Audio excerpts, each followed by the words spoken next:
ಎಲ್ಲರಿಗೂ ನಮಸ್ಕಾರಗಳು.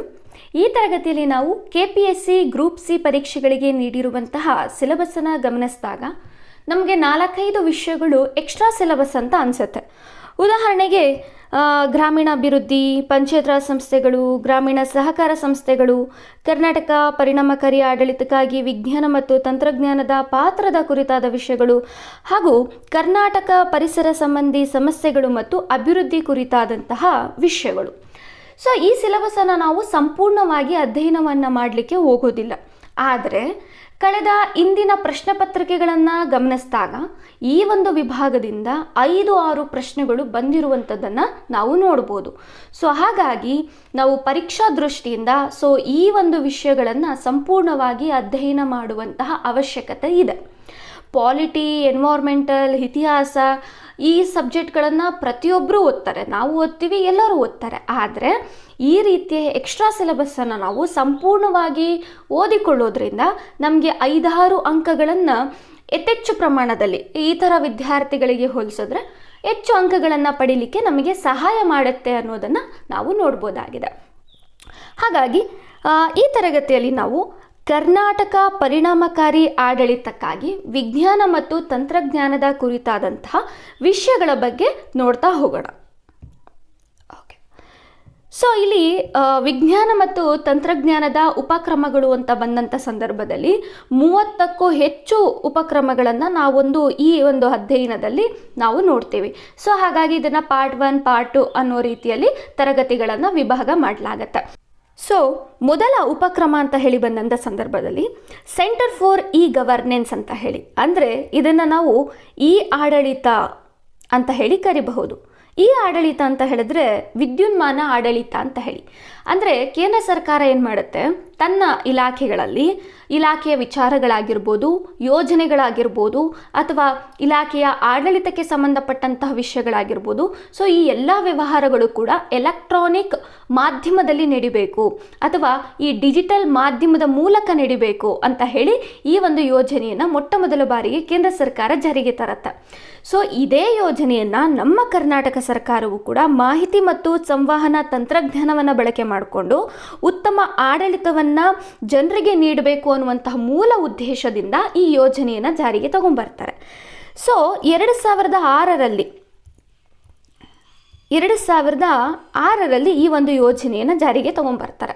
ಅಷ್ಟೇ ಅಲ್ಲದೆ ಇದೇ 2006ರಲ್ಲಿ ಈ ಆಡಳಿತ ಕೇಂದ್ರ ಅನ್ನುವಂತಹ ಒಂದು ಕೇಂದ್ರವನ್ನು ಕೂಡ ಒಂದು ನೋಡಲ್ ಸಂಸ್ಥೆಯಾಗಿ ಸ್ಥಾಪನೆಯನ್ನು ಮಾಡುತ್ತೆ ನಮ್ಮ ಕರ್ನಾಟಕ ಸರ್ಕಾರ.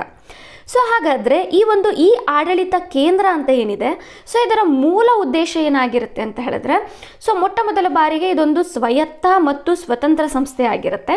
ಕರ್ನಾಟಕದ ವಿವಿಧ ಈ ಆಡಳಿತ ಉಪಕ್ರಮಿಕೆಗಳನ್ನು ಸಾಕಾರಗೊಳಿಸುವಂಥದ್ದು ಮತ್ತು ಅನುಷ್ಠಾನಗೊಳಿಸುವಂಥದ್ದು ಮತ್ತು ಸಮನ್ವಯಗೊಳಿಸುವಂಥದ್ದು ಈ ಒಂದು ಕೇಂದ್ರದ ಮೂಲ ಉದ್ದೇಶ ಆಗಿರುತ್ತೆ.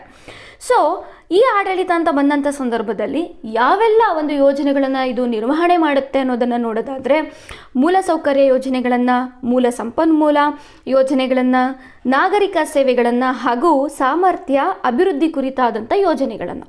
ಇಲ್ಲಿ ಉದಾಹರಣೆಗೆ ನಾಗರಿಕ ಸೇವೆಗಳು ಅಂತ ಬಂದಂಥ ಸಂದರ್ಭದಲ್ಲಿ ಆಧಾರ್ ಕಾರ್ಡನ್ನು ಕೊಟ್ಟಿದ್ದಾರೆ. ಹೌದು, ಆಧಾರ್ ನೋಂದಣಿ ಕಾರ್ಯಕ್ರಮ ಇವತ್ತು ಏನು ಎಲೆಕ್ಟ್ರಾನಿಕ್ ಮಾಧ್ಯಮದಲ್ಲಿ ನಡೀತಾ ಇದೆ, ಸೊ ಇದರ ಒಂದು ಮೇಲ್ವಿಚಾರಣೆಯನ್ನು ಮಾಡುವಂಥ ಸಂಸ್ಥೆ ಯಾವುದು ಅಂತ ಹೇಳಿದ್ರೆ ಈ ಆಡಳಿತ ಕೇಂದ್ರ ಅಂತ ಹೇಳಿ ನಾವು ನೋಡ್ಬೋದಾಗಿದೆ. ಈ ಆಡಳಿತ ಕೇಂದ್ರದ ಒಂದು ಉದ್ದೇಶಗಳನ್ನು ನಾವು ನೋಡೋದಾದರೆ, ಸಾಮಾನ್ಯ ಜನತೆಯ ಅನುಕೂಲಕ್ಕಾಗಿ ಮಾಹಿತಿ ತಂತ್ರಜ್ಞಾನದ ತ್ವರಿತ ಮತ್ತು ಪ್ರಭಾವಶಾಲಿ ಬಳಕೆಯನ್ನು ಮಾಡಿಕೊಳ್ಳುವಂಥದ್ದು, ವಿವಿಧ ಸರ್ಕಾರಿ ಇಲಾಖೆಗಳು ಮತ್ತು ಸಂಸ್ಥೆಗಳನ್ನು ಮಾಹಿತಿ ತಂತ್ರಜ್ಞಾನದ ಅಡಿಯಲ್ಲಿ ಜಾರಿಗೆ ತಗೊಬಂದು ಯೋಜನೆಗಳನ್ನು ಕೂಡ ಈ ಒಂದು ತಂತ್ರಜ್ಞಾನವನ್ನು ಬಳಕೆ ಮಾಡಿಕೊಂಡು ಜನರಿಗೆ ತಲುಪಿಸುವಂತಹ ಒಂದು ವ್ಯವಸ್ಥೆಯನ್ನು ಮಾಡುವಂಥದ್ದು. ಅಷ್ಟೇ ಅಲ್ಲದೆ ನಾಗರಿಕ ಕೇಂದ್ರಿತ ಸೇವೆಗಳು ಮತ್ತು ಮಾಹಿತಿಗಳ ಒಂದು ಪೂರೈಕೆಗೆ ಸೇವೆಗಳನ್ನು ಬಳಕೆ ಮಾಡಿಕೊಳ್ಳುವಂಥದ್ದು, ಹಾಗೆ ಒಂದಕ್ಕಿಂತ ಹೆಚ್ಚು ಇಲಾಖೆಗೆ ಉಪಯುಕ್ತವಾಗಬಹುದಾದಂತಹ ಕೆಲವು ಅತ್ಯವಶ್ಯಕ ಯೋಜನೆಗಳನ್ನು ಕೈಗೆತ್ತಿಕೊಳ್ಳಲು ಸರ್ಕಾರಿ ಇಲಾಖೆಗಳು ಮತ್ತು ಸಂಸ್ಥೆಗಳೊಂದಿಗೆ ಸಂಯೋಜನೆಯನ್ನು ಮಾಡುವಂಥದ್ದು ಈ ಆಡಳಿತ ಕೇಂದ್ರದ ಮೂಲ ಉದ್ದೇಶ ಆಗಿರುತ್ತೆ. ಸೊ ಈ ಆಡಳಿತ ಕೇಂದ್ರ ಅಂತ ಬಂದಂಥ ಸಂದರ್ಭದಲ್ಲಿ ಸೊ ಯಾವೆಲ್ಲ ಇಲಾಖೆಗಳನ್ನು ಮತ್ತು ಯಾವೆಲ್ಲ ಯೋಜನೆಗಳನ್ನು ಈ ಒಂದು ಸಂಸ್ಥೆಯ ಅಡಿಯಲ್ಲಿ ಕಾರ್ಯವನ್ನು ನಿರ್ವಹಿಸ್ತಾ ಇದೆ ಅಂತ ಹೇಳಿ ನೋಡೋದಾದರೆ 31ಕ್ಕೂ ಹೆಚ್ಚು ಪ್ರಾಜೆಕ್ಟ್ಗಳನ್ನು ಈ ಆಡಳಿತ ಕೇಂದ್ರ ಅನ್ನುವಂಥದ್ದು ನಿರ್ವಹಿಸ್ತಾ ಇದೆ. ಅದರಲ್ಲಿ 27 ಕಾರ್ಯಕ್ರಮಗಳು ಗೌರ್ಮೆಂಟ್ ಟು ಪಬ್ಲಿಕ್ ಪ್ರಾಜೆಕ್ಟ್ ಆಗಿರುತ್ತೆ. ಸೊ ಅದರಲ್ಲಿ 13 ಕಾರ್ಯಕ್ರಮಗಳು ಗೌರ್ಮೆಂಟ್ ಪ್ರಾಜೆಕ್ಟ್ ಆಗಿರುತ್ತೆ ಅನ್ನುವಂಥದ್ದನ್ನು ನಾವು ನೋಡ್ಬೋದಾಗಿದೆ. ಸೊ ಈ ಪ್ರಾಜೆಕ್ಟ್ಗಳ ಮೇಲೆಯೇ ನಮಗೆ ಪ್ರಶ್ನೋತ್ತರಗಳು ಬರುವಂಥದ್ದು. ಓಕೆ, ಈಗ ಈ ಆಡಳಿತ ಕೇಂದ್ರ ನಿರ್ವಹಿಸ್ತಾ ಇರುವಂತಹ ಪ್ರಾಜೆಕ್ಟ್ಗಳನ್ನು ನಾವು ನೋಡ್ತಾ ಹೋಗೋಣ. ಈ ಆಫೀಸ್, ವೆಬ್ ಪೋರ್ಟಲ್, ಮಾಹಿತಿ ಕಣಜ, ಸುವಿಧಾ, ಕೋಡಿ ಅಂದರೆ ಕರ್ನಾಟಕ ಓಪನ್ ಡೇಟಾ ಇನಿಷಿಯೇಟಿವ್ ಅಂತ ಹೇಳಿ, DigiLocker, RTI online, state scholarship portal ಅಂದರೆ SSP, ನಂತರದಲ್ಲಿ ನ್ಯಾಷನಲ್ ಅಕಾಡೆಮಿಕ್ ಡೆಪಾಸಿಟರಿ ಅಂದರೆ NAD ಬರುತ್ತೆ, ಈ ಸಹಮತಿ, ಆಧಾರ್, ಕೆಪಾಸಿಟಿ ಬಿಲ್ಡಿಂಗ್, ನಂತರದಲ್ಲಿ KRDH ಅಂದರೆ ಕರ್ನಾಟಕ ರೆಸಿಡೆಂಟ್ ಡೇಟಾ ಹಬ್ ಅಂತ ಬರುತ್ತೆ, SDC ಅಂದರೆ state data centre, direct benefit transfer ಅಂದರೆ DBT, ನಂತರದಲ್ಲಿ Karnataka state wide area network ಇದೆ, ಮೈ ಗೌರ್ಮೆಂಟ್ ಇದೆ, ಈ ಕನ್ನಡ, ನಂತರದಲ್ಲಿ ಕುಟುಂಬ, ಫ್ರೂಟ್ಸ್, ನಂತರದಲ್ಲಿ ಜನಸ್ಪಂದನ, ಹಾಗೆ ಕ್ರಾಪ್ ಸರ್ವೆ ಆಗಿರ್ಬೋದು. ಸೊ ಈ ಎಲ್ಲ ಯೋಜನೆಗಳನ್ನು ನಾವೇನು ಮಾಡಬೇಕಾಗತ್ತೆ, ಸಂಪೂರ್ಣವಾಗಿ ಅಧ್ಯಯನವನ್ನು ಮಾಡಬೇಕಾಗತ್ತೆ. ಸೊ ಈ ಯೋಜನೆಗಳ ಮೇಲೆ ನಮಗೆ ಕ್ವಶನ್ ಅನ್ನುವಂಥದ್ದು ಬರುವಂಥದ್ದು. ಸೊ ಈ ಆಡಳಿತ ಕೇಂದ್ರ ಏನಿದೆ ಅಥವಾ ಈ ಆಡಳಿತ ಅಂದರೆ ಎಲೆಕ್ಟ್ರಾನಿಕ್ ಆಡಳಿತದ ಅಡಿಯಲ್ಲಿ ಇನ್ನಿತರ ಉಪಕ್ರಮಗಳು ಕೂಡ ಬರುತ್ತೆ. ಉದಾಹರಣೆಗೆ ನಾವು ಭೂಮಿ ನೋಡ್ಬೋದು, ಕಾವೇರಿ, ಖಜಾನೆ ಅಥವಾ ಗ್ರಾಮವನ್ನಾಗಿರ್ಬೋದು, ಕರ್ನಾಟಕವನ್ನಾಗಿರ್ಬೋದು, ಸಕಾರ ಆಗಿರ್ಬೋದು, ನಾಡ ಕಚೇರಿಗಳಾಗಿರ್ಬೋದು. ಸೊ ಈ ಎಲ್ಲ ಯೋಜನೆಗಳು ಅಥವಾ ಸಂಸ್ಥೆಗಳು ಈ ಆಡಳಿತದ ಕೇಂದ್ರದ ಅಡಿಯಲ್ಲಿ ಸೊ ಜನರಿಗೆ ಯೋಜನೆಗಳನ್ನು ಹಾಗೂ ಸೇವೆಗಳನ್ನು ನೀಡ್ತಾ ಇದೆ ಅನ್ನುವಂತಹ ವಿಷಯವನ್ನು ಕೂಡ ನಾವು ನೋಡ್ಬೋದಾಗಿದೆ. ಸೊ ಈ ಉಪಕ್ರಮಗಳ ಬಗ್ಗೆ ಕೂಡ ನಾವಿಲ್ಲಿ ಅಧ್ಯಯನವನ್ನು ಮಾಡೋಣ. ಓಕೆ, ಮೊದಲ ಯೋಜನೆಯನ್ನು ನೋಡ್ತಾ ಹೋಗೋಣ. ಈ ಕಚೇರಿ ಅಥವಾ ಈ ಆಫೀಸ್ ಅಂತ ಹೇಳಿ ನಾವು ಕರಿತೀವಿ. ಸೊ ಇದನ್ನು ನಾಗರಿಕರ ಪೋರ್ಟಲ್ ಅಂತ ಹೇಳಿ ಕರೆಯಲಾಗುತ್ತೆ. ಈ ಆಫೀಸ್ ಅನ್ನುವಂತಹ ಯೋಜನೆ ಇದೆಯಲ್ಲ, ಇದು ಭಾರತ ಸರ್ಕಾರದ ಈ ಆಡಳಿತದ ಉಪಕ್ರಮದ ಒಂದು ಭಾಗವಾಗಿರುತ್ತೆ ಅನ್ನೋದನ್ನು ನಾವು ನೋಡ್ಬೋದು.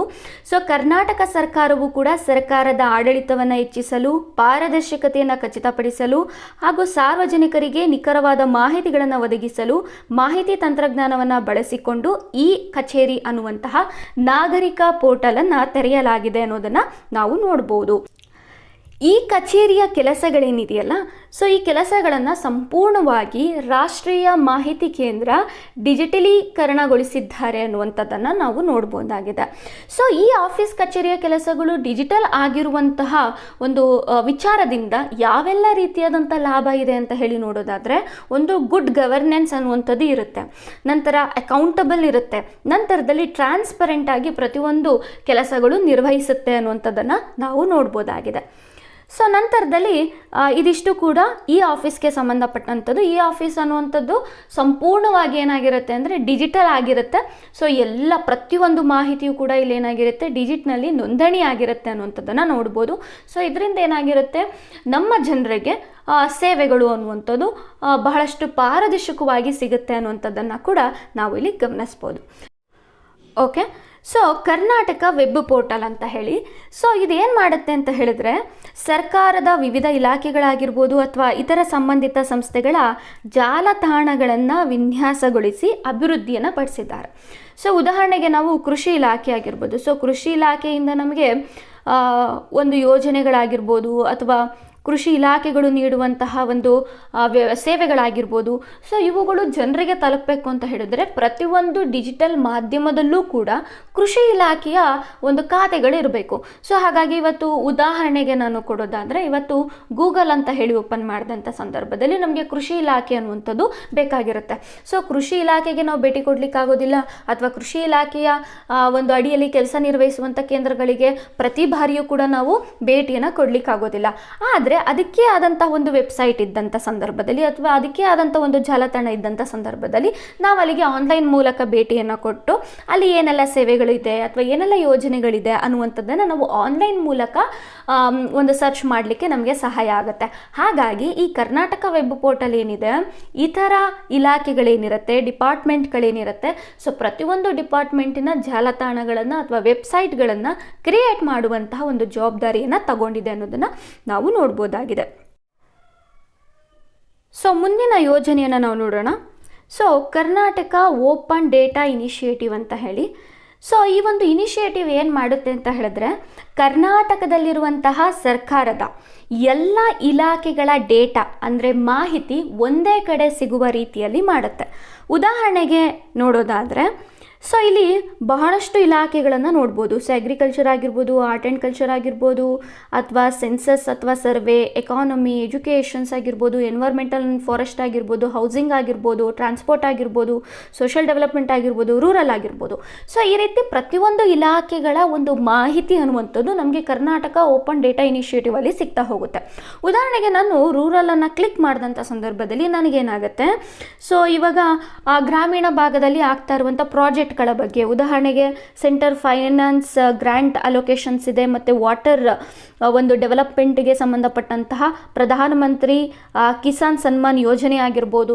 ಸೊ ಇವುಗಳ ಮಾಹಿತಿ ಅನ್ನುವಂಥದ್ದು ನಮಗೆ ಸಂಪೂರ್ಣವಾಗಿ ಈ ಒಂದು ಪೋರ್ಟಲಲ್ಲಿ ಸಿಗುತ್ತೆ ಅನ್ನುವಂಥದ್ದನ್ನು ನಾವು ನೋಡ್ಬೋದಾಗಿದೆ. ಇದು ಬಹಳಷ್ಟು ಆಲ್ಮೋಸ್ಟ್ ಎಲ್ಲ ಇಲಾಖೆಗಳು ಮಾಹಿತಿಗಳು ಕೂಡ ನಮಗೆ ಕರ್ನಾಟಕ ಓಪನ್ ಡೇಟಾ ಇನಿಷಿಯೇಟಿವ್ ಅಲ್ಲಿ ನಮಗೆ ಸಿಗ್ತಾ ಹೋಗುತ್ತೆ. ಸೊ ಇಲ್ಲೇ ಕೊಟ್ಟಿದ್ದಾರೆ ನೋಡಿ, 24,366 ಒಂದು ವಿಧದ ಮಾಹಿತಿಗಳು ನಮಗೆ ಇಲ್ಲಿ ಸಿಗುತ್ತೆ ಅನ್ನುವಂಥದ್ದನ್ನು ನೋಡ್ಬೋದು. 126 ಡಿಪಾರ್ಟ್ಮೆಂಟ್ಗಳು ಈ ಒಂದು ಕರ್ನಾಟಕ ಓಪನ್ ಡೇಟಾ ಇನಿಷಿಯೇಟಿವ್ ಅಡಿಯಲ್ಲಿ ಮಾಹಿತಿಯನ್ನು ಕೊಡ್ತಾ ಇದೆ ಅನ್ನುವಂಥದ್ದನ್ನು ಕೂಡ ನಾವು ನೋಡ್ಬೋದಾಗಿರುತ್ತೆ.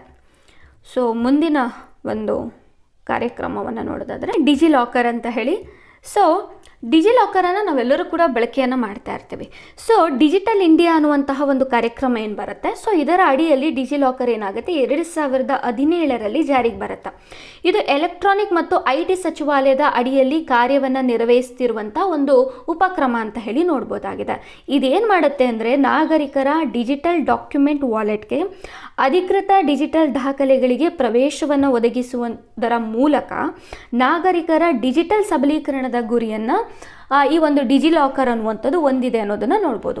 ಸೊ ಇದರಲ್ಲಿ ಸಿಂಪಲ್ ಆಗಿ ನಾವು ನೋಡೋದಾದರೆ, ನಮ್ಮ ಒಂದು SSLC ಮಾರ್ಕ್ಸ್ ಕಾರ್ಡ್ ಆಗಿರ್ಬೋದು, ಆಧಾರ್ ಕಾರ್ಡ್ ಆಗಿರ್ಬೋದು, ಪ್ಯಾನ್ ಕಾರ್ಡ್ ಆಗಿರ್ಬೋದು, ಸೊ ಇವೆಲ್ಲವೂ ಕೂಡ ಸೇಫ್ ಆಗಿ ಆನ್ಲೈನಲ್ಲಿ ನಮ್ಗೆ ಏನು ಮಾಡಲಾಗುತ್ತೆ, ಸೊ ಆಯಾಯ ಸಂಸ್ಥೆಯಿಂದ ನಮಗೆ ಲಭ್ಯವಾಗೋ ರೀತಿಯಲ್ಲಿ ಈ ಡಿಜಿ ಲಾಕರ್ ಮಾಡುತ್ತೆ ಅನ್ನೋದನ್ನು ನಾವು ನೋಡ್ಬೋದಾಗಿದೆ. ಸೊ ಇಲ್ಲಿ ಕೊಟ್ಟಿದ್ದಾರೆ ನೋಡಿ, ಈ ಒಂದು ಪಿಕ್ಚರನ್ನು ಗಮನಿಸಿದಾಗ ನಮಗೆ ಯಾವೆಲ್ಲ ರೀತಿಯಾದಂಥ ಡಾಕ್ಯುಮೆಂಟ್ ಸಿಗುತ್ತೆ ಅಂತ ಹೇಳಿ ನೋಡ್ಬೋದು. ಯೂನಿವರ್ಸಿಟಿ ಸರ್ಟಿಫಿಕೇಟ್ಸ್ ನಮಗೆ ಸಿಗುತ್ತೆ, ಅದು ಅಕಾಡೆಮಿಕ್ ಬ್ಯಾಂಕ್ ಆಫ್ ಕ್ರೆಡಿಟ್ ಕಡೆಯಿಂದ. ನಂತರದಲ್ಲಿ ಪ್ಯಾನ್ ಕಾರ್ಡ್ ಸಿಗುತ್ತೆ. ನಂತರದಲ್ಲಿ ಪೋಷನ್ ಒಂದು ಯೋಜನೆಯ ಅಡಿಯಲ್ಲಿ ನಮಗೆ ಬರ್ತ್ ಸರ್ಟಿಫಿಕೇಟ್ ಆಗಿರ್ಬೋದು ಸಿಗುತ್ತೆ. ನಂತರದಲ್ಲಿ ಎಜುಕೇಷನ್ ಸರ್ಟಿಫಿಕೇಟ್ಸ್ ಆಗಿರ್ಬೋದು, 10th ಆಗಿರ್ಬೋದು ಅಥವಾ 12th ಮಾರ್ಕ್ಸ್ ಕಾರ್ಡ್ ಆಗಿರ್ಬೋದು, ಸೊ ಇವೆಲ್ಲ ಸಿಗುತ್ತೆ. ನಂತರದಲ್ಲಿ ವೆಹಿಕಲ್ ರಿಜಿಸ್ಟ್ರೇಷನ್ ಮತ್ತು ಡ್ರೈವಿಂಗ್ ಲೈಸೆನ್ಸ್ ಸಿಗುತ್ತೆ. ಕ್ಯಾಸ್ಟ್ ಸರ್ಟಿಫಿಕೇಟ್ ಆಗಿರ್ಬೋದು ಅಥವಾ ಇನ್ಕಮ್ ಸರ್ಟಿಫಿಕೇಟ್ ಆಗಿರ್ಬೋದು, ರೆಸಿಡೆನ್ಸಿ ಸರ್ಟಿಫಿಕೇಟ್ ಆಗಿರ್ಬೋದು. ಸೊ ಎಲ್ಲ ಸರ್ಟಿಫಿಕೇಟ್ಗಳು ಕೂಡ ಆಯಾಯ ಸಂಸ್ಥೆಯ ಅಡಿಯಲ್ಲಿ ನಮಗೇನು ಮಾಡಲಾಗುತ್ತೆ, ಡಿಜಿ ಲಾಕರ್ನಲ್ಲಿ ನಾವು ಆನ್ಲೈನ್ ಮೂಲಕ ಪಡಿಬಹುದಾಗಿರುತ್ತೆ. ಸೊ ನಮ್ಮ ಒಂದು ಆಧಾರ್ ನೋಂದಣಿಯ ಒಂದು ಮೊಬೈಲ್ ಸಂಖ್ಯೆ ಏನಿರುತ್ತೆ, ಸೊ ಇದರ ಮೂಲಕ ನಾವು ಡಿಜಿ ಲಾಕರ್ಗೆ ಲಾಗಿನ್ ಆದಂಥ ಸಂದರ್ಭದಲ್ಲಿ ನಮ್ಮ ಒಂದು ಮೊಬೈಲ್ ಸಂಖ್ಯೆ ಯಾವೆಲ್ಲ ಡಾಕ್ಯುಮೆಂಟ್ನಲ್ಲಿ ಸೇವ್ ಆಗಿರುತ್ತೆ. ಫಾರ್ ಎಕ್ಸಾಂಪಲ್ ಈಗ ಆಧಾರ್ ಕಾರ್ಡಲ್ಲಿ ಆಗಿರುತ್ತೆ, ನಂತರದಲ್ಲಿ ಪ್ಯಾನ್ ಕಾರ್ಡಲ್ಲಿ ಆಗಿರುತ್ತೆ. ಸೊ ಇವುಗಳು ನಮಗೆ ಲಭ್ಯವಾಗುತ್ತೆ. ಸೊ ನಮಗೆ ಯೂನಿವರ್ಸಿಟಿ ಅಂತ ಬಂದಂಥ ಸಂದರ್ಭದಲ್ಲಿ ಯೂನಿವರ್ಸಿಟಿಯಿಂದ ನಮಗೆ ಒಂದು ರಿಜಿಸ್ಟರ್ ನಂಬರ್ ಅಂತ ಹೇಳಿ ಕೊಟ್ಟಿರ್ತಾರೆ. ಸೊ ಆ ರಿಜಿಸ್ಟರ್ ನಂಬರನ್ನು ನಾವು ಇಲ್ಲಿ ಅಪ್ಡೇಟ್ ಮಾಡೋದ್ರ ಮೂಲಕ ನಮ್ಮ ಯೂನಿವರ್ಸಿಟಿಯಿಂದ ನಾವೇನು ಮಾಡ್ಬೋದಾಗಿರುತ್ತೆ, ಸರ್ಟಿಫಿಕೇಟನ್ನು ಪಡಿಬಹುದಾಗಿರುತ್ತೆ. ಅದೇ ರೀತಿ SSLC ಮಾರ್ಕ್ಸ್ ಕಾರ್ಡ್, SSLC ಅಂತ ಬಂದಂಥ ಸಂದರ್ಭದಲ್ಲಿ ನಾವು ರಿಜಿಸ್ಟ್ರೇಷನ್ ನಂಬರ್ ಏನಿರುತ್ತೆ, ಸೊ ಅದನ್ನು ನಾವಿಲ್ಲಿ ಅಪ್ಡೇಟ್ ಮಾಡೋದ್ರ ಮೂಲಕ SSLC ಅಂಕಪಟ್ಟಿಯನ್ನು ಕೂಡ ನಾವಿಲ್ಲಿ ಆನ್ಲೈನ್ ಮೂಲಕ ಪಡಿಬಹುದಾಗಿರುತ್ತೆ. ಈ ಒಂದು ವ್ಯವಸ್ಥೆಯನ್ನು ನಾವು ಡಿಜಿ ಲಾಕರ್ ಅಂತ ಹೇಳಿ ನಾವು ಕರಿಬಹುದು. Okay, RTI, so right to information act ಅಂತ ಹೇಳಿ 2005ರಲ್ಲಿ ಬರುತ್ತೆ. ಸೊ ಈ ಕಾಯ್ದೆಯ ಮೂಲ ಉದ್ದೇಶ ಏನು ಅಂತ ಹೇಳಿದ್ರೆ, ಇಲಾಖೆಯ ವತಿಯಿಂದ ನೀಡಲಾಗುವಂಥ ಯೋಜನೆಗಳಾಗಿರ್ಬೋದು, ಉದಾಹರಣೆಗೆ ನಾವು ಗ್ರಾಮ ಪಂಚಾಯಿತಿ ಅಂತ ತೆಗೆದುಕೊಂಡಂಥ ಸಂದರ್ಭದಲ್ಲಿ ಪ್ರತಿ ವರ್ಷವೂ ಕೂಡ ಯೋಜನೆಗಳನ್ನು ನಿರ್ವಹಿಸಲಿಕ್ಕೆ ಅಥವಾ ರಸ್ತೆಯನ್ನು ಮಾಡಲಿಕ್ಕೆ, ನೀರಿಗೆ ಸಂಬಂಧಪಟ್ಟ ರೀತಿಯಲ್ಲಿ ಅಥವಾ ಗ್ರಾಮೀಣ ಅಭಿವೃದ್ಧಿಯನ್ನು ಮಾಡಲಿಕ್ಕೋಸ್ಕರ ಅನುದಾನವನ್ನು ಕೊಡಲಾಗುತ್ತೆ. ಯಾವ್ಯಾವ ಅನುದಾನಗಳು ಯಾವೆಲ್ಲ ಯೋಜನೆಗಳಿಗೆ ಬಳಕೆಯಾಗಿದೆ ಅನ್ನುವಂತಹ ಒಂದು ಮಾಹಿತಿ ನನಗೆ ಬೇಕು ಅನ್ನುವಂಥ ಸಂದರ್ಭದಲ್ಲಿ ನಾನು RTI ಮೂಲಕ ನಾನು ಅರ್ಜಿಯನ್ನು ಸಲ್ಲಿಸ್ತೀನಿ. ಸೊ ನಮ್ಮ ಗ್ರಾಮ ಪಂಚಾಯಿತಿಗೆ ಆಗ ನಮ್ಮ ಗ್ರಾಮ ಪಂಚಾಯಿತಿ ಏನು ಮಾಡುತ್ತೆ, ಸೊ ನಾವು ಯಾವ ಒಂದು ಪ್ರಶ್ನೆಯನ್ನು ಕೇಳಿದ್ದೀವಿ ಆ ಪ್ರಶ್ನೆಗೆ ಉತ್ತರವನ್ನು ಕೊಡ್ತಾ ಹೋಗುತ್ತೆ. ಈ ರೀತಿಯಲ್ಲಿ ಒಂದು ಪಾರದರ್ಶಕತೆಯನ್ನು ಕಾಪಾಡಿಕೊಳ್ಬೇಕು ಅಥವಾ ಒಂದು ಗುಡ್ ಗವರ್ನೆನ್ಸ್ ಅನ್ನುವಂಥದ್ದನ್ನು ಮೇಂಟೈನ್ ಮಾಡಬೇಕು ಅನ್ನುವಂತಹ ವಿಚಾರದಿಂದ RTI ಆ್ಯಕ್ಟನ್ನು ಜಾರಿಗೆ ತಂದಿದ್ದಾರೆ. ಅಂದರೆ ಪ್ರತಿಯೊಂದು ಮಾಹಿತಿಯು ಕೂಡ ಸಾರ್ವಜನಿಕರಿಗೆ ಲಭ್ಯವಾಗಬೇಕು ಅನ್ನುವಂಥ ಉದ್ದೇಶ RTI ಆನ್ಲೈನ್ ಪೋರ್ಟಲ್ದು ಆಗಿರುತ್ತೆ. ಸೊ ನಮ್ಮ ಕರ್ನಾಟಕ ಸರ್ಕಾರದಲ್ಲೂ ಕೂಡ ನಾವು RTI ಮೂಲಕ ಅರ್ಜಿಯನ್ನು ಸಲ್ಲಿಸಬಹುದಾಗಿರುತ್ತೆ. ಅಷ್ಟೇ ಅಲ್ಲದೆ ಮತ್ತೊಂದು ಯೋಜನೆ ಬರುತ್ತೆ, ಮಾಹಿತಿ ಕಣಜ ಅಂತ ಹೇಳಿ. ಸೊ ಅಲ್ಲೂ ಕೂಡ ನಾವು ಪ್ರತಿಯೊಂದು ಇಲಾಖೆಗಳಲ್ಲಿ ಯಾವೆಲ್ಲ ರೀತಿಯಾದಂಥ ಯೋಜನೆಗಳು ಬಿಡುಗಡೆ ಆಗ್ತಾ ಇದೆ, ಅದು ಜನರಿಗೆ ತಲುಪಿದೆಯೋ ಇಲ್ವೋ ಅನ್ನುವಂಥ ಪ್ರಶ್ನೆಗಳು ಇದ್ದಂಥ ಸಂದರ್ಭದಲ್ಲಿ ನಾವು ಪ್ರಶ್ನೆಯನ್ನು ಕೇಳಬಹುದಾಗಿರುತ್ತೆ ಅರ್ಜಿಯನ್ನು ಸಲ್ಲಿಸುವ ಮೂಲಕ. ಸೊ ಹಾಗೆ RTI ಆನ್ಲೈನ್ ವೆಬ್ ಪೋರ್ಟಲ್ ಕೂಡ ನಾವು ಅರ್ಜಿಯನ್ನು ಸಲ್ಲಿಸುವಂತಹ ಒಂದು ವೇದಿಕೆ ಆಗಿದೆ ಅನ್ನೋದನ್ನು ನಾವು ನೋಡ್ಬೋದು. ಮುಂದಿನ ಯೋಜನೆ ನೋಡೋಣ. ಸೊ ಮಾಹಿತಿ ಕಣಜ ಇದೆ. ಸೊ ಮಾಹಿತಿ ಕಣಜದ ಅಡಿಯಲ್ಲಿ ನಾವು 150 ಇಲಾಖೆಗಳನ್ನು ನೋಡ್ತೀವಿ ಹಾಗೂ 580 ಸೇವೆಗಳನ್ನು ನಾವು ನೋಡ್ತೀವಿ. ಸೊ ಮಾಹಿತಿ ಕಣಜ ಅನ್ನುವಂಥದ್ದು ಕರ್ನಾಟಕ ರಾಜ್ಯ ಅದರ ಜನತೆಗಾಗಿ ಸಾರ್ವಜನಿಕ ನಿಧಿಗಳನ್ನು ಹೇಗೆ ಬಳಸಲಾಗುತ್ತಿದೆ ಎಂಬುದರ ಬಗ್ಗೆ ಸಾರ್ವಜನಿಕರು ತಿಳಿಯುವಂತಹ ಅಧಿಕಾರವನ್ನು ಒದಗಿಸುವ ಏಕಗವಾಕ್ಷಿ ಮತ್ತು ಏಕೀಕೃತ ವೆಬ್ ಪೋರ್ಟಲ್ ಯಾವುದು ಅಂತ ಹೇಳಿದರೆ ಅದು ಮಾಹಿತಿ ಕಣಜ. ನಾನು ಕಳೆದ ಒಂದು ಯೋಜನೆಯಲ್ಲೇ ಹೇಳಿದೆ. ಸೊ ನಮ್ಮ ಸಾರ್ವಜನಿಕ ನಿಧಿ ಆಗಿರ್ಬೋದು, ಅನುದಾನಗಳಾಗಿರ್ಬೋದು, ಯೋಜನೆಗಳಾಗಿರ್ಬೋದು, ಇವುಗಳ ಬಗ್ಗೆ ಮಾಹಿತಿಯನ್ನು ಪಡೆಯುವಂಥ ಹಕ್ಕು ಪ್ರತಿಯೊಬ್ಬ ಸಾರ್ವಜನಿಕರಿಗೂ ಕೂಡ ಇರುತ್ತೆ. ಸೊ ಆ ಒಂದು ಮಾಹಿತಿಯನ್ನು ಪಡೆಯಲಿಕ್ಕೆ ಒಂದು ವೇದಿಕೆ ಬೇಕಾಗುತ್ತೆ. ಒಂದು ಅರ್ಜಿಯನ್ನು ಸಲ್ಲಿಸೋದಾಗಿರ್ಬೋದು, ಅರ್ಜಿಯನ್ನು ಪಡೆಯೋದಾಗಿರ್ಬೋದು. ಸೊ ಇವುಗಳಿಗೆ ಒಂದು ವೇದಿಕೆ ಬೇಕಾಗಿರುತ್ತೆ. ಆ ವೇದಿಕೆ ಯಾವುದು ಅಂತ ಹೇಳಿದ್ರೆ ನಾವು ಮಾಹಿತಿ ಕಣಜ ಅಂತ ಹೇಳಿ ನೋಡ್ಬೋದಾಗಿದೆ. ಓಕೆ, ಇಲ್ಲಿ ಮತ್ತೊಂದು ಅಂಶವನ್ನು ಕೊಟ್ಟಿದ್ದಾರೆ ನೋಡಿ.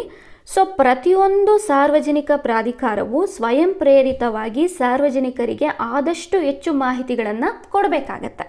ಅದು ಅಂತರ್ಜಾಲ ಸೇರಿದಂತೆ ವಿವಿಧ ಮಾಧ್ಯಮಗಳಲ್ಲಿ ಅವರು ಕೊಡ್ಬೋದು. ಅಕಸ್ಮಾತ್ ನಮಗೆ ಆ ಒಂದು ಮಾಹಿತಿ ಸಿಕ್ಕಿಲ್ಲ ಅನ್ನುವಂಥ ಸಂದರ್ಭದಲ್ಲಿ ನಾವು ಮಾಹಿತಿ ಕಣಜದ ವೇದಿಕೆಯ ಮೂಲಕ ಅರ್ಜಿಯನ್ನು ಸಲ್ಲಿಸಿ ಮಾಹಿತಿಯನ್ನು ಪಡೆಯುವಂತಹ ಹಕ್ಕು ನಮಗಿರುತ್ತೆ ಅನ್ನೋದನ್ನು ನೋಡ್ಬೋದು. ಸೊ 150 ಇಲಾಖೆಗಳು ಇದರ ಒಂದು ಅಡಿಯಲ್ಲಿ ಬರುತ್ತೆ. ಉದಾಹರಣೆಗೆ ನಾವು ವಾಹನ ಸಂಚಾರ ಇಲಾಖೆ, ಪಿಂಚಣಿ ಆಗಿರ್ಬೋದು, ಪಡಿತರ ಚೀಟಿಗೆ ಸಂಬಂಧಪಟ್ಟಂತಹ ವಿಷಯಗಳನ್ನು ನಾವು ಕೇಳ್ಬೋದಾಗಿರುತ್ತೆ. ಅಥವಾ ವಾಹನ ಸಂಚಾರ ದಂಡ ಗದಗ ಇದೆ. ನಂತರ ಮನೆ ತೆರಿಗೆ ಮತ್ತು ಸಂಗ್ರಹ ಮತ್ತು ಉಳಿತಾಯ ಇದೆ. ಸೊ ಇಲ್ಲಿ ಬಂದಾಗ ಸಮಾಜ ಕಲ್ಯಾಣ ಇಲಾಖೆ ಇದೆ. ಪೋಸ್ಟ್ ಮೆಟ್ರಿಕ್ ಒಂದು ಸ್ಕಾಲರ್ಶಿಪ್ ಏನಿದೆ, ಸೊ ಅದ್ರ ಬಗ್ಗೆ ಕೂಡ ನೋಡ್ಬೋದು. ಸಕಾಲ ಮಾಹಿತಿಯನ್ನು ಕೂಡ ನಾವು ಪಡಿಬೋದು. ಸೊ SSLC ಬಹುಮಾನದ ಹಣವನ್ನು ನಾವು ಇಲ್ಲಿ ನೋಡ್ಬೋದಾಗಿದೆ. ಯಾವೆಲ್ಲ ವಿದ್ಯಾರ್ಥಿಗಳಿಗೆ ಸಿಕ್ಕಿದೆ ಅನ್ನುವಂಥ ವಿಚಾರವನ್ನು ಕೂಡ ನಾವು ಇಲ್ಲಿ ನೋಡ್ಬೋದಾಗಿದೆ. ಓಕೆ, ಮುಂದಿನ ಯೋಜನೆಯನ್ನು ನೋಡೋಣ. ಓಕೆ, ಈ ಕನ್ನಡ ಅನ್ನುವಂಥ ವೇದಿಕೆ ಏನಿದೆಯಲ್ಲ, ಇದು ಕನ್ನಡದ ಒಂದು ಕಲಿಕಾ ಮಾಹಿತಿಗಳನ್ನು, ಜ್ಞಾನ ಸಂಗ್ರಹವನ್ನು ಮತ್ತು ತಂತ್ರಜ್ಞಾನವನ್ನು ಬಳಕೆ ಮಾಡಿಕೊಂಡು ಸೊ ಕನ್ನಡ ಕೇಂದ್ರಿತ ಮಾಹಿತಿಗಳನ್ನು ಜನರಿಗೆ ನೀಡುವಂತಹ ಒಂದು ವೇದಿಕೆ ಯಾವುದು ಅಂತ ಹೇಳಿದ್ರೆ ಈ ಕನ್ನಡ ಅಂತ ಹೇಳಿ ನೋಡ್ಬೋದು.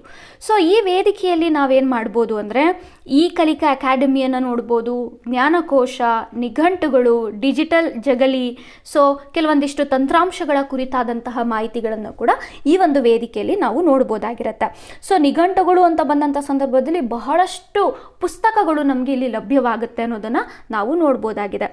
ಸೊ ನಮಗೆ ಗೊತ್ತಿರೋ ಹಾಗೆ ಈ ಆಡಳಿತ ಕೇಂದ್ರ ಅನ್ನುವಂಥದ್ದು 2006ರಲ್ಲಿ ಸ್ಥಾಪನೆ ಆಗುತ್ತೆ. ಸೊ ಇದರ ಅಡಿಯಲ್ಲಿ ಏನಾಗುತ್ತೆ, ಈ ಕನ್ನಡ ಯೋಜನೆ ಅನ್ನುವಂಥ ಯೋಜನೆಯು ಕೂಡ ಜಾರಿಗೆ ಬರುತ್ತೆ.